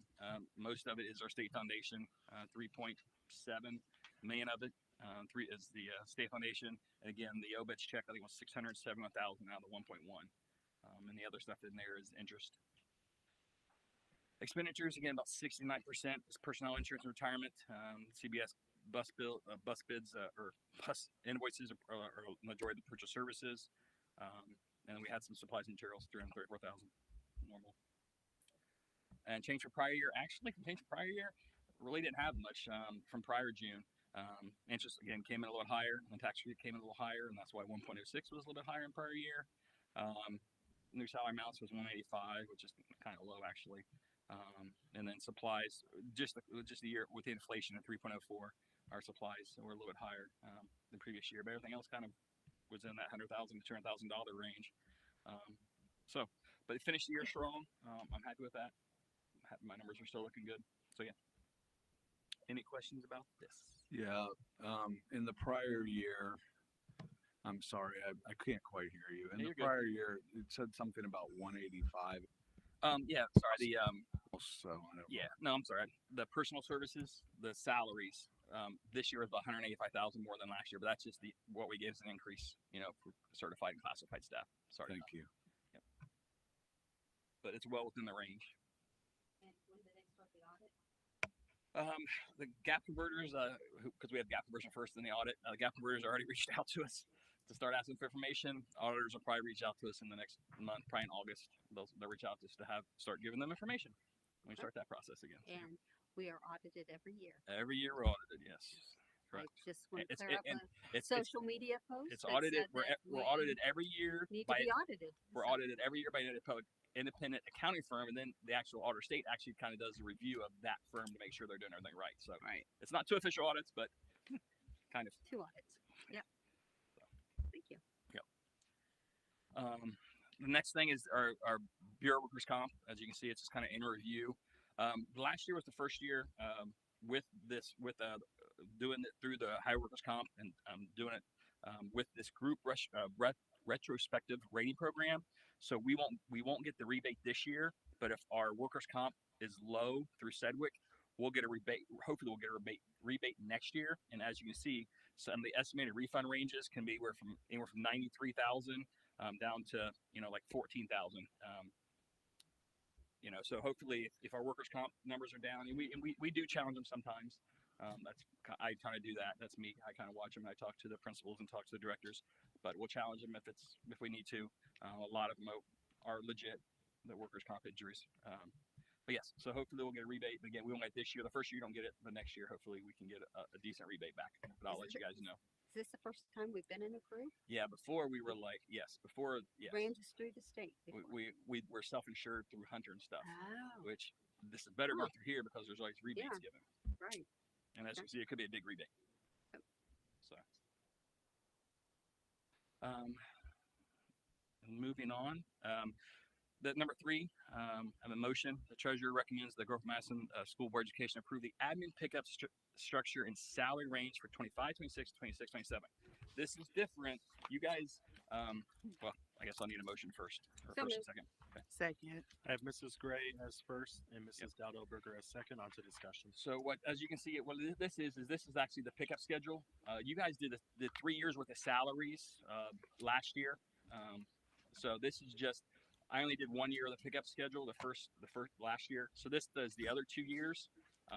And the Kathy pointed out, the job descriptions are changed in here that we kind of got pulled off. But again, I would say go ahead and approve this because the salary ranges are approved. I didn't change any of the pickup schedules. Nobody changed groups.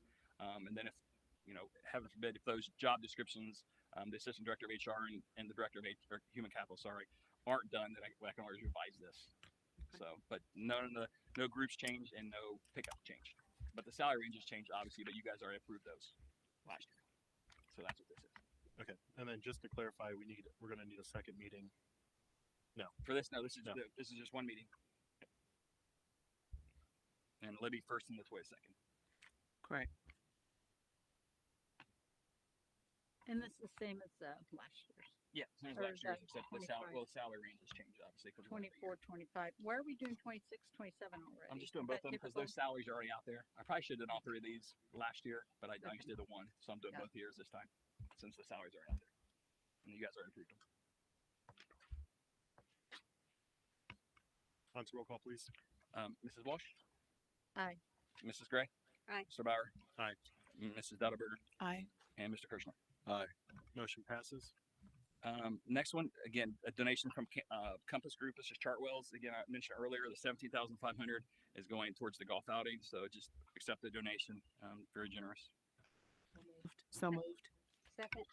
I have Mrs. Dowdleberger as first, Mrs. Gray as second. On to discussion.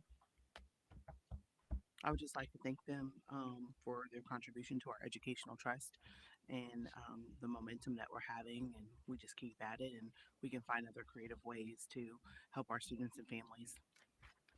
Yes, I totally agree. Thank you. 17,000. So this says, you said to the educational trust, but this form says to reduce the general fund expenses. Yes, I'll change that. Yes, it was for the educational trust. So you're going to change Yeah, that? I'll change that. Okay.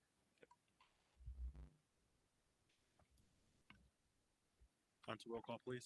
Mrs. Walsh. Aye. Mrs. Gray. Aye. Mr. Bauer. Aye. Mrs. Dowdleberger. Aye. And Mr. Kirschner. Aye. Motion passes. Number 5, a motion the treasurer recommends the Groveport Madison School Board of Education accept the donation of micro pipe tours. I don't know, in the amount of $1,800 from the Charles River Laboratories. This is So moved. Second. I have Mrs. Dowdleberger as first, Mrs. Gray as second. On to discussion. and this was for pipes for instruments. Okay. So I was going to ask. instruments. I need to find out what this is. Instruments. So this is for the That's this one. the band instruments. Yeah, micro pipe tours. Yes. I don't know how to say the word. I think I'm saying it right, but yes. Okay. Thank you.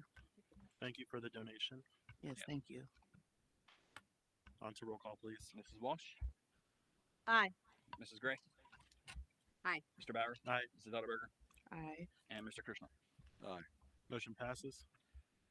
Number 6 for me, treasurer recommends the Groveport Madison Schools Board of Education authorize the treasurer to submit to the Franklin County Auditor the FY25 final appropriations and FY25 final admin certificate of estimate resources as of June 30th.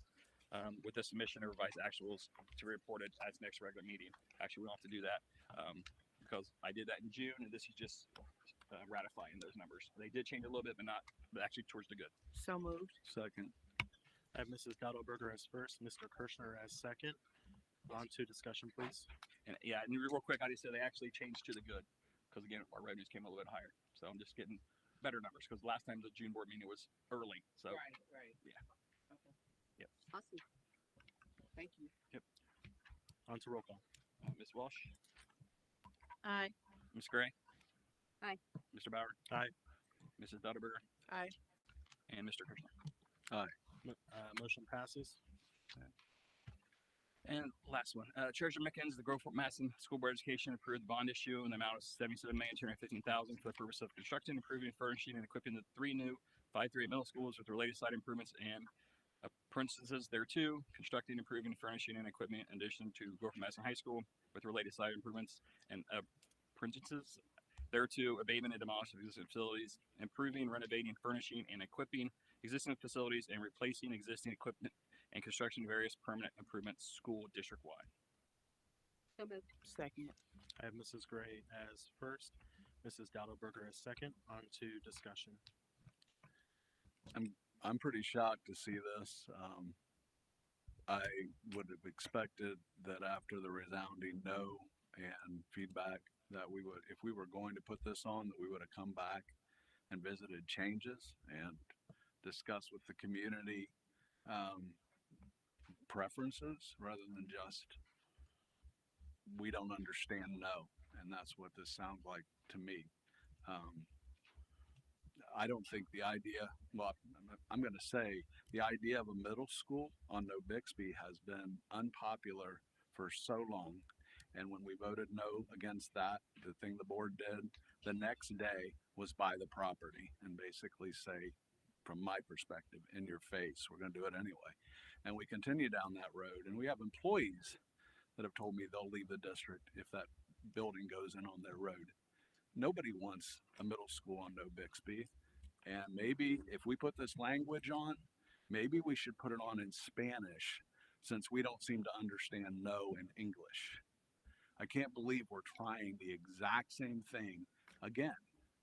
And, you know, for my part, the idea of the elementary school in Independence is very well liked, and we didn't explore it. And if we were coming back, that would have been a great step. We initially came to the voters and said we want one big giant middle school on No Bixby. Now we want 3. Makes no sense to me. A bigger one a bigger one in the north part of the district and a smaller or and the same size one in the south might make sense. But creating a third building with all that overhead makes no sense. And we've been told no, and we didn't revise one thing. And I don't even know how this showed up here because we haven't had one conversation about this since the vote. So it blew my mind to even see this. It's just like, who came up with the idea of putting this on there? We haven't had a single conversation about it since it failed twice. Yeah, so I'm the board president and I help set the agenda, and so that falls on me. We've got to do something to address the enrollment sizes that we're going to be experiencing. So I'd like to hear from our superintendent and our treasurer. What's option B? What's plan B if we don't put on this bond levy? What are we going to do? How are we going to address enrollment here? So one of the things that we've been working on behind the scenes was to look at adding modular classes. Because whether there's renovation made to any of our existing buildings or not, we're running out of space and we're bursting at the seams. So we met and we looked at some options. We received some preliminary feedback to get an idea of what could happen and what it might cost. In addition to that, from a plan B perspective, and I've said this for a while, if the answer is no for new buildings, the answer is no. But that doesn't change the fact that there are still renovation needs that have to go on in the existing buildings. So to talk in a little more detail, Mr. Hausman, if you can come up and Adam, I don't know if you want to join in about some of the modular potential costs. Do you want to talk first or let Dave? Yeah, go? we met with just the modulars, get preliminary estimates based on, how many kids are coming in our district. And we figured you need 2 12 classroom modulars and a 6 modular classroom, mostly in the north end. And then 2 12s and then a 6. Yep. So 30 classrooms altogether. And then also 2 cafeterias because they can do cafeterias now. And 12, again, these are estimate numbers. So the 12 classroom modular is about almost $2 million, 1.95. The cafeteria is about 1.3, 1.4 million, and then the 6th classroom was almost $1 million. So if you need 2 12s, a 6, and 2 cafeterias, you're talking, $7 million. And that would have to come out of our PI fund. We don't have that money in our PI fund, let you guys know. But that'd be, of course, 100% locally done. So we'd have to do a PI levy or take money from the general fund, which then that's salaries. And please keep in mind, we're not under contract. We haven't. No, yeah, we're just talking. We were after the after the bond issue defeat. We were like, what are our options? We're out of space. We're bursting at the seams. We have classrooms and hallways. We have classrooms and closets. Our libraries are cut up into multiple classrooms and meeting spaces. Our portables are cut up into small rooms and the existing ones we have in meeting spaces. And so we're trying to look at, well, what is a possible additional solution to increase capacity? Because we're over capacity pretty much across the district. Right. Dave, sorry about that. No. The other thing, trying to get a handle on what our buildings are going to need if we don't move forward with something on the ballot. I've met with architects and engineers, asked them to give me estimates for some of the high dollar items that would be completed in each one of our buildings, minus the high school. Okay, but all of our elementaries and our middle schools. And right now, the 5 big categories: roofing, pavement, HVAC systems, electrical systems, and lighting. And for instance, middle school north, which is in need of all of those, that's a little over $14 million is their estimate right now just to take care of middle school north. Dave, were there windows and potentially doors included in any of that? Not on this estimate, no. We discussed it after the fact, and it's definitely something that is needed. But at the time time that this was done, it was just those 5 categories. And that estimate is just for one school, right? That 14 million was just North. And just those 5 categories. That doesn't include, you decide to build walls back in open common areas and design costs for that, sprinklers, egress, things of that nature. So those are just 5 of the high dollar items. And that was what I asked the architects and engineers to give me pricing. Because as far as the smaller things, aesthetics, things of that nature, I mean, go as far as you want with that. But these are necessities. So that just happened to be north. There was some roofing work that went on about 7 years ago, from what I've come to find out. So most of the time you get about a 20-year warranty with a roof. So while you're good right now on several of the roofs, north is not one of them, buddy. That needs it. You're the next. I said, really?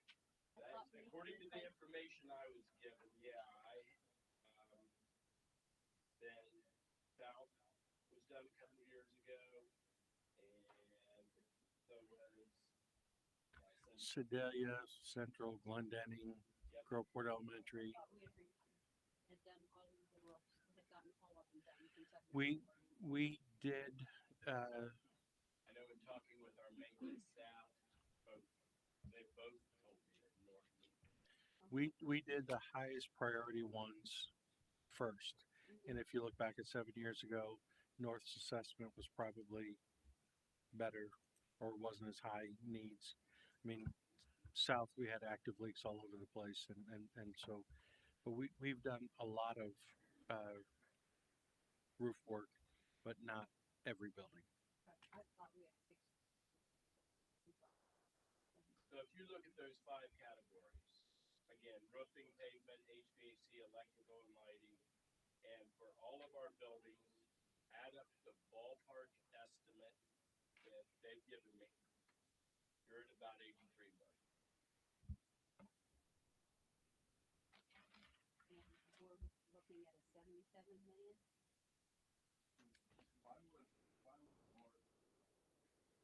I'm sorry, why would North that had brand new LEDs in 21 need new lighting?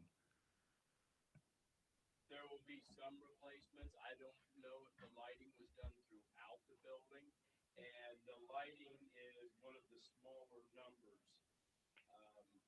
on many of these. So we go down here. We did LED bulbs and took out the ballast. None of the fixtures were changed, so it was there was retrofit LED bulbs done.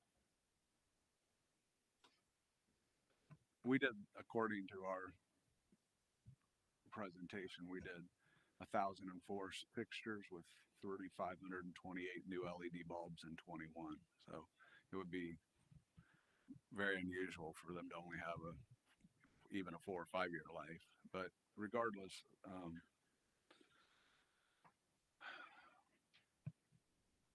we've had months to have a board conversation about this, and we haven't. And many options that I was frustrated that were never presented to us the first go round, and here we go. And I know you say it's your job to put together the agenda, but if this was your plan, you sat on your hands and kept us in the dark for 5 months. Absolutely not. This has been going on. This has been going on. We've been talking about these new buildings for a very long time. Right. We've had much discussion. We've had much public participation. We have had many discussions with the public regarding this as well. So to have you say that this is a blindside is completely false. You had one conversation before you voted on it once, then you voted on the same plan again. Garrett Lee at least had the decency when the levy failed to call in the people that opposed it and say what was the issue. And one of the things she came back with when it was talking about the middle school on No Bixby was, she wasn't really behind that. It was the board pushed that decision. She never thought that was a great plan. So there was an opportunity each time this failed to revisit it, and especially this time because we had so many months. And when I brought up the school and independence, the best you came up with is I just don't know how it would fit. Even though the OSFC has model after model after model of schools fitting that many students on way less property. And as I mentioned, all we ever discussed was either a K through 5 or a K through 8. And the designers came out and did blindside me with a middle school for 900, and now the athletics facilities don't fit. There was a lot for us to readdress from that initial thing, and we didn't. That's not true. Mr. Superintendent, can you go through and remind Mr. Kirshner the amount of public participation and the amount of meetings that we had to get? Don't start. So wait, can I say Excuse me? something, please? I'm sorry. This will be my 4th request for those 9,000 emails that we sent out to get public participation. The public participation in this one is the worst I've ever seen. It was a joke. I disagree. I want to remind all of us of our board norms. So again, we want to talk about mutual respect earlier today, but that's not happening now. So I would like to yield to my colleagues to remind each other that we're supposed to speak to each other appropriately. Thank you. I sure wish somebody would have spoke up when Mr. Smathers was talking to me. Worse than that, by the way.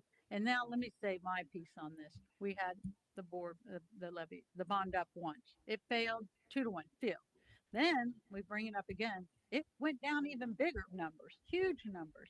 No discussion at all. These is not a good plan. It's not what the people want. We have school boundary lines, right? That we haven't looked at or addressed in this plan. And they haven't been changed in 30 years. So we're going to decide where schools go when we haven't even looked at where the neighborhoods are that our students are in and where would be the best location for these schools. You are putting the cart before the horse. You're making a bad plan. You're moving property, buildings that could be renovated. The architects stood at that podium and told us they could be renovated to like new condition, but you're going to tear them down and move them to a part of the property that's in the flood zone and all the added costs that goes with that. And I know because I have property in the flood zone right along Big Walnut Creek, same as all these other ones with Black Lake and Big Walnut. It's a problem. Why? It's a bad plan. And John's right. We've had months that this could have been discussed. We could have made changes, but this board did not. The superintendent did not. Nobody, we say we have policy says we're going to include the public. Well, the public spoke loud and clear. They want you to change the plan and you didn't change it. You're not listening to the public. You don't care what the public says. That's obvious by wanting to put this back on. And Mr. President, if that was your plan to have the treasurer put that on the agenda, shame on you, without even coming and discussing it prior with the rest of the board. The wild accusations here continue, and I will not even entertain those falsehoods. So there are not wild accusations from me, that's for sure. I've said my piece. I will also say, with Mr. Hausman, the estimate of $83 million in repairs to our schools, with the exploding enrollment that we're facing in the next 5 to 10 years, and we're going to spend $7 million on modulars for a temporary fix. That ain't cutting it for me. So that's my not opinion. The only option we have. We have a building sitting across the street that's, 5,200 square foot? 1,000 maybe. So, Jesus, could I? So, just so you know, for me, I'm definitely not anti-build. One of the big reasons I came on this board is I was infuriated by what I saw as foolishness of a huge building middle school on No Bixby. I'm definitely for building improvements. This plan was not the best plan.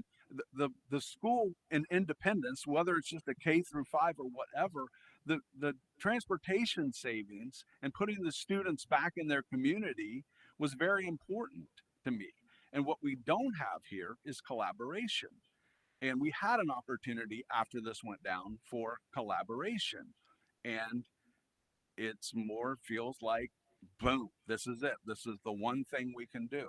And I think any other board when I've been on the board before, through these processes, the designers came in, the architects came in, the OSFC came in, and they said, first thing you need to do is get the board collaborating and agreeing. And we did not get that, and we do not have that. And it's definitely not me against new builds at all. It's me looking for practical solutions and believing wholeheartedly this is not it. That's all. Thank Mrs. Dottleberger, did you, I think you were next, or who? Mrs. Gray? Yes, I would like to ask the treasurer. So from my understanding, we had 3 tries to pass. We had November of 24, May 25, November 25 to pass this levy or bond. You're talking about for the OFCC funding for the, For the OFCC funding. 53%. And that was 53%. 53%. So,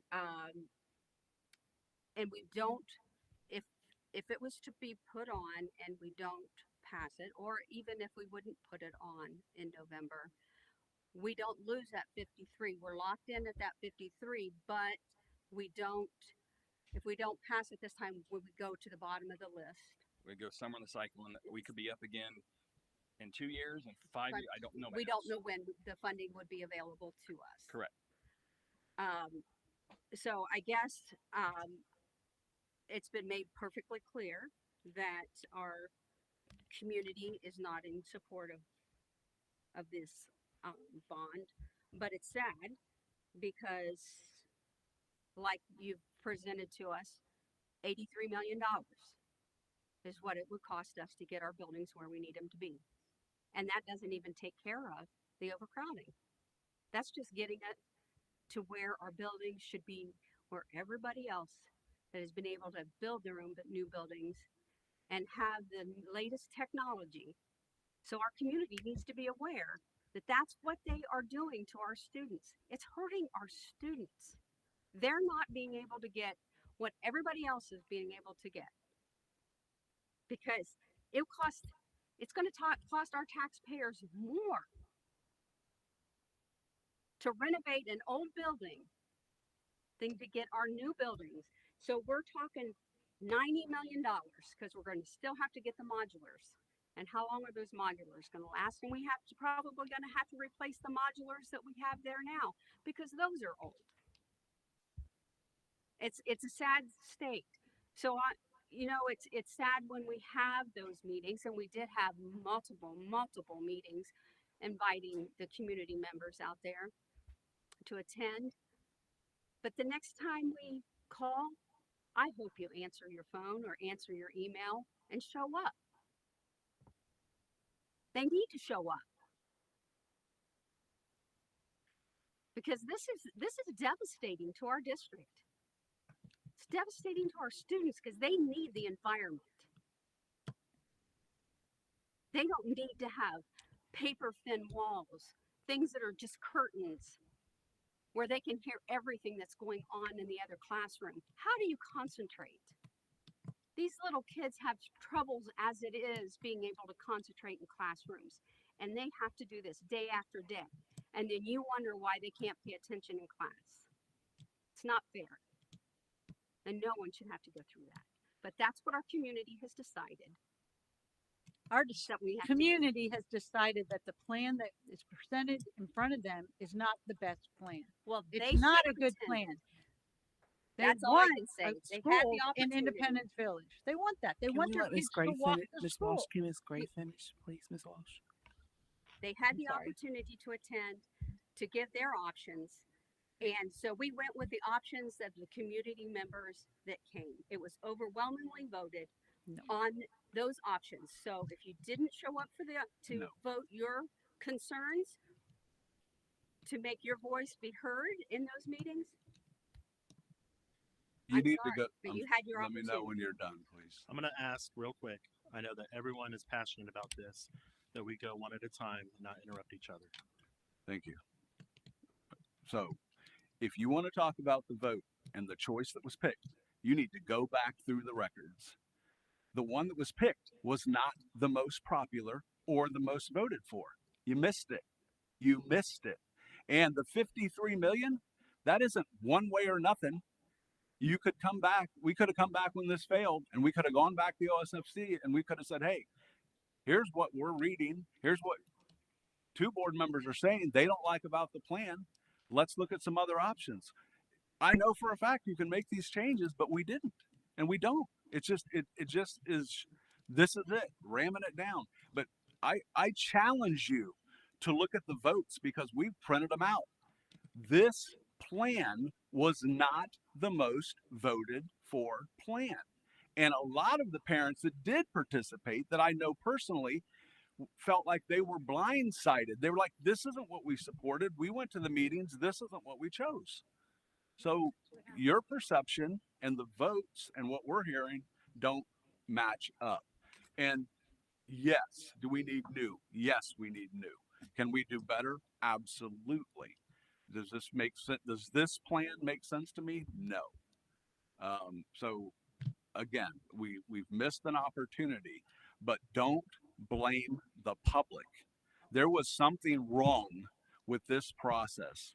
There is a reason there was so little public participation versus all of the other ones of these that I've lived through and been to. And part of that was we were asking for legally called board meetings so we could all be there legally.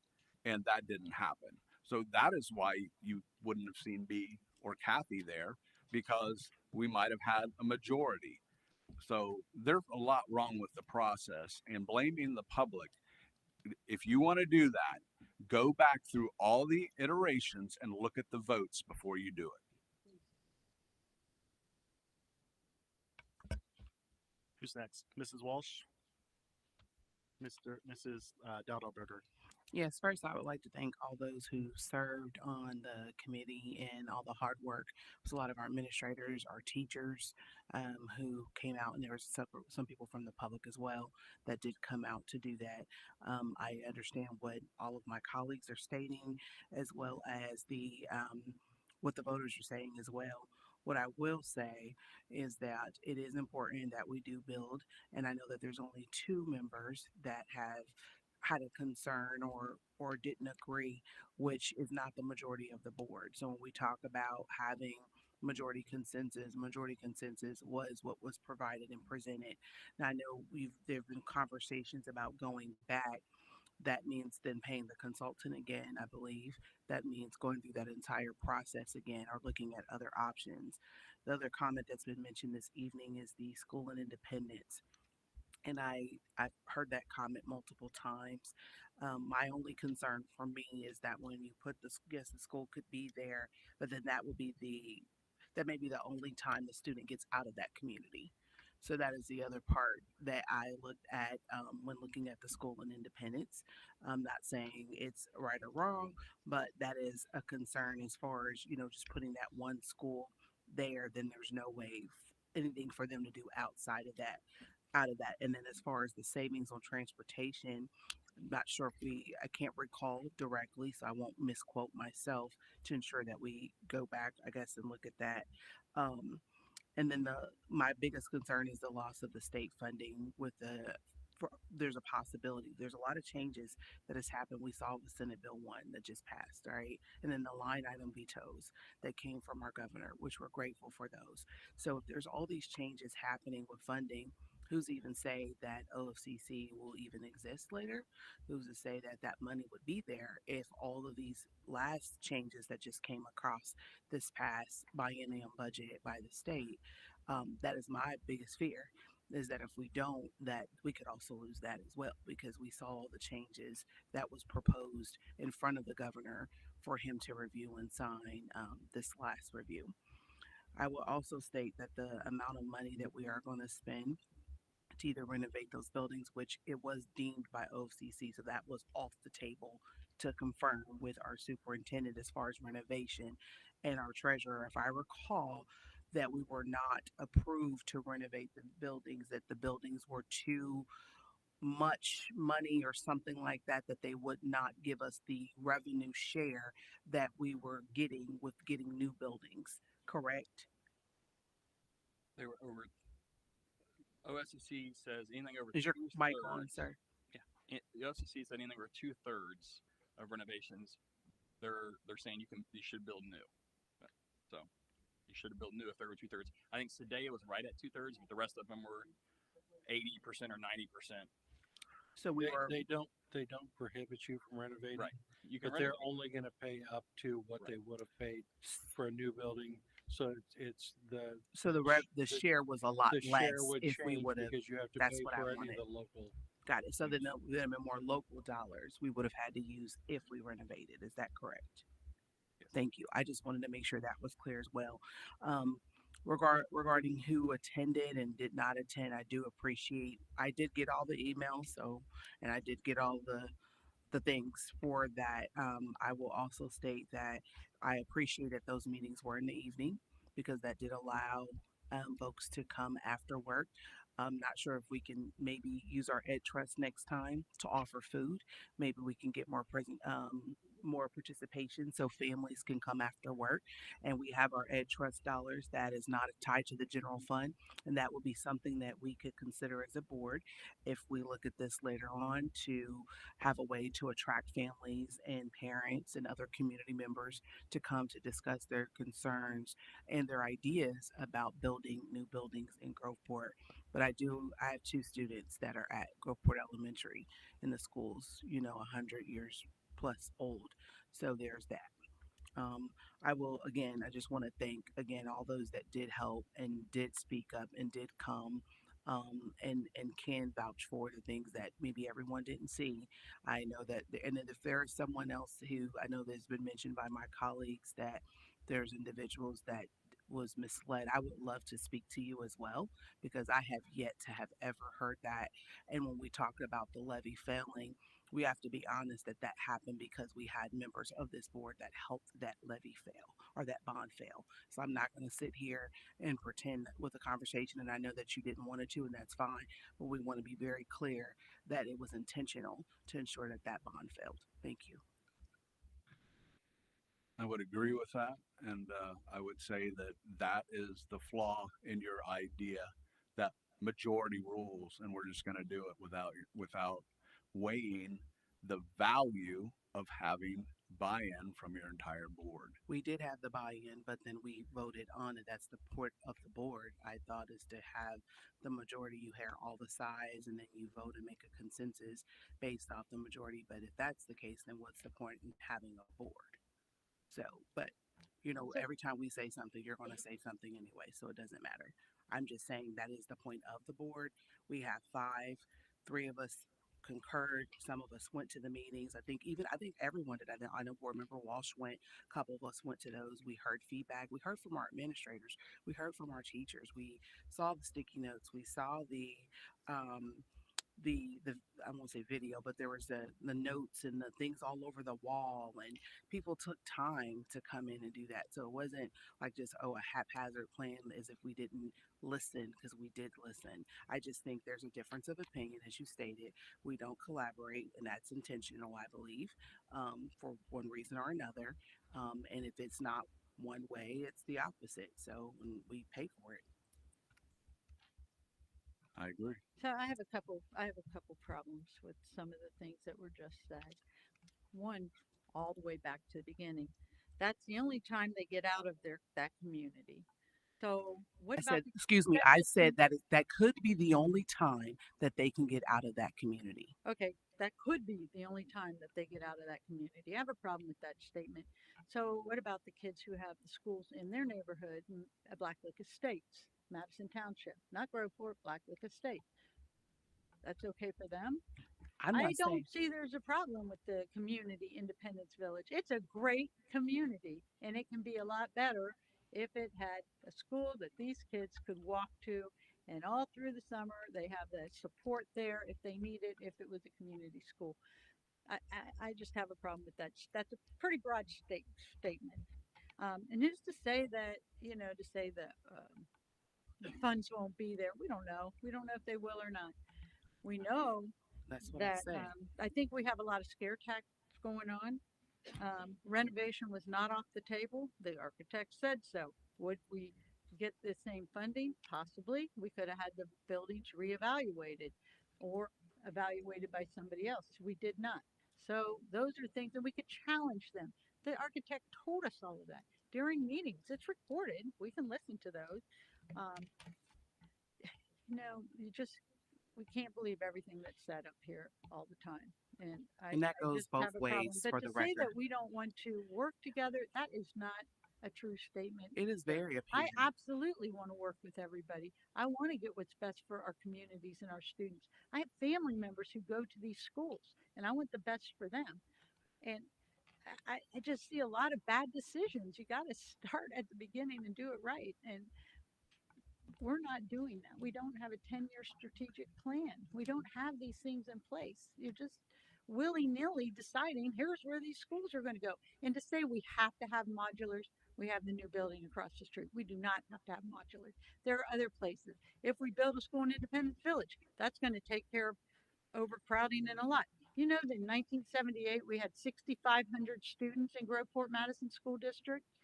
In 1981, we had over 6,200 students in Groveport. This is not, the amount of students we have is not unusual. Yeah, we did. And it's the Ohio Department of Education has all that data. You can look it up. Has everyone said what they want to say before we go to vote? So we vote on this tonight and then we have to vote on it again before it is actually put on the ballot. correct? That's if it doesn't pass, then we don't. And I would also like to know exactly Yeah, I how get much my- it costs for One- these to go one at on a- the ballot for the last 2 times. One at a time, please. Mrs. Gray. I thought you were done. I'm sorry. I I asked the apologize. I thought you were question. done. Is it correct that we vote on this and then if Yep. it's passed, If then it- we have to vote again, correct? Right, before August 6th. Okay, thank you. So if it does pass this Philly, I want to know exactly how much we spent. And I mean employee times, meetings, tours, monitoring social media, posting on social media, what the actual cost to the taxpayer was to put this on the first time and the second time. And what we're going to have to expect the next time, I mean. On the roll call, please. Mr. Kirschner, No. Mrs. Dada Burr, No. Mr. Bauer, Aye. Mrs. Gray, No. and Mrs. Walsh. No. Motion fails. On to comments, announcements, and other business. One thing is we do need to have another board meeting in the month, in July. All right, I would like us to, if we Good can, dates. pull out our calendars. It has been proven to be a little bit difficult to schedule via email, so if we can knock that out tonight, I would greatly appreciate it. I will start with 2 weeks from today, which would be a Tuesday. Would Tuesday, July 22nd work? I cannot do No, a Tuesday. It has to be 15 days after this meeting. Oh. Because it's for the retire rehire. So it was 14. So it Okay, has so to how be about Tuesday, July 29th? Okay. I cannot do any more Tuesdays. Okay. For the retire, rehire, I thought we had to do it for the job descriptions. This is news to That me. too. But we have to do the retire rehire by August 1st and 15 days after today. So if we, So it'd be the 24th, 25th, 28th, 29th, 30th, or 31st. And we can add the job description though, and also, but we also have to do retire. the 24th, the 25th, I can do the 25th. It's a Friday. I cannot do the 24th. Okay, so 24th and 29th are out. Does Monday the 28th work with everyone? I can do Mondays. And we can do it Monday morning or Monday night? No. Monday morning I can do. I work Mondays, so I can do Monday evening. I could do Tuesday morning. I No, cannot do mornings. No. Out of the question. Same. And I can't give up another Tuesday because I'm in class. All right, so does Monday work? Monday the 28th? I believe so for me. Do we want to do it That's fine with me in the evening. 7 o'clock, 6 o'clock? Kathy, does that work with you? Libby, does that work with you? Yeah. Monday, July 28th. Can we make that an early meeting? How about Earliest I can do is 6. 6? 6. 6 p.m. Monday, July 28th, special meeting July Because 28th it'll be a short meeting, at correct? 6 p.m. at 6 p.m. All right. Okay. And if we're doing the rehire thing, I know that, I would like to have before that meeting, the cost of that. Their Do we have a salaries- policy about that? Their at all? salaries will be on the HR certificated sheets. Their salaries. will be. I mean, I want to know what the cost is to pay, what you're proposing with this rehire and hire is to let a couple employees who currently are working in the district, let them retire. Yes. And then hire them back, pay them retirement, and then pay them a salary. Is that correct? We only pay their salary. We don't pay their retirement. So it actually saves the district money. We don't pay their retirement after they retire? Well, we pay their retirement, but they're coming back cheaper. Okay, but we pay their retirement though, right? We pay Or into don't? their We pay into their retirement, not their retirement. So it's actually Because savings. they're coming out of retirement. Right. The STRS is paying the retirement check. We don't pay that. Well, I'd like to have all the numbers. The for me. salaries You'll have will it. be on that. Well, I want to know the cost to the district. You'll send me that, right? Yeah. Thank you. What happens with tenure when you do rehire? Well, one of them's admin, so that doesn't affect anything. Through the STR or through I believe it's a break of service, so it would Yes. reset. Right. I think so too. Could you restate that? That please? it would be a break in service when you retire. It's a break in service. So any accrued sick days would be taken care of when they would be coming back. In essence, they're an experienced employee, but be like a new employee at a different pay rate. And they have changed it to where we now do continue to pay health insurance. Yeah. Okay. All right. Okay. Thank you. So we'll have the job descriptions and those two. Right. Is it possible, Seth, for you to get from our legal counsel or from the prosecutor? We referenced two things. One, that there was something regarding 5 minutes in the law where it comes to retire, rehire comment. I don't believe that exists. Could you see if we can get a reference? I know there's a 30 and 60-day reference to public comment. It didn't really come into play, but I really would like to understand that. And also in the Ohio Revised Code 3313.12, where there is any reference to a committee being different than a meeting for the board. I would like to make sure that that is a true statement. Can you help with that? She's right here. You might come into the podium. Well, I didn't want to put her on the spot and make her have to try to come up with it this second, but And John, real quick for the retire or hire legal paperwork stuff, I will send the whole board the email I got from legal, so you'll have that. Has everything.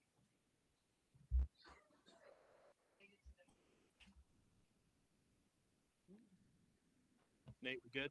Okay. Related to the 5 minutes, I was not part of those conversations. I don't know, but I can talk with my colleagues at the firm if that's where the information came from and find that out. Specific to committee meetings, I think I went over this before, but a board meeting it's a board meeting if there are more than 2 board members present. Right. So if a committee has less than 3 board members, then that would not be considered a board meeting. right. But my question is, and what unless I'm reading it totally wrong, 3313.12 does not say board meetings. It just says meetings. And then I'm seeing reference to boards paying committee for committee meetings. So I just want to make sure that's 100% correct. Yeah. You know what boards, Mr. Kirshner, are paying for committee meetings? Do you mind sharing? I'm sorry? You said there are boards paying for committee meetings. What boards? I'll get that for you. Well, I am aware that there are some boards that pay for committee meetings. It's because there are more than 2 board members present. And whenever that happens, that is considered a board meeting. So you're saying somewhere in 3313.12 that it says board meetings, not just meetings. That's So what I'm trying to get clarification yeah, on. so I'm not looking at the code section right now. My laptop is actually dead. Okay. But I mean, I'm happy, I guess, to follow up with additional information, but I don't know what code section you're looking at. I was looking at 331, Yeah. 3.12, and it, A I didn't meeting, see a differentiation between board meetings and committee meetings. I just want to be clear. yes. So the only meeting that is considered a board meeting that board members can be compensated for is when there are more than 2 board members present. And anytime that happens, if it's a regular meeting that you set at your organizational meeting, or if it's some other circumstance where there's more than 2 board members that has to have a special meeting notice, that's a board meeting that a board member can be compensated for.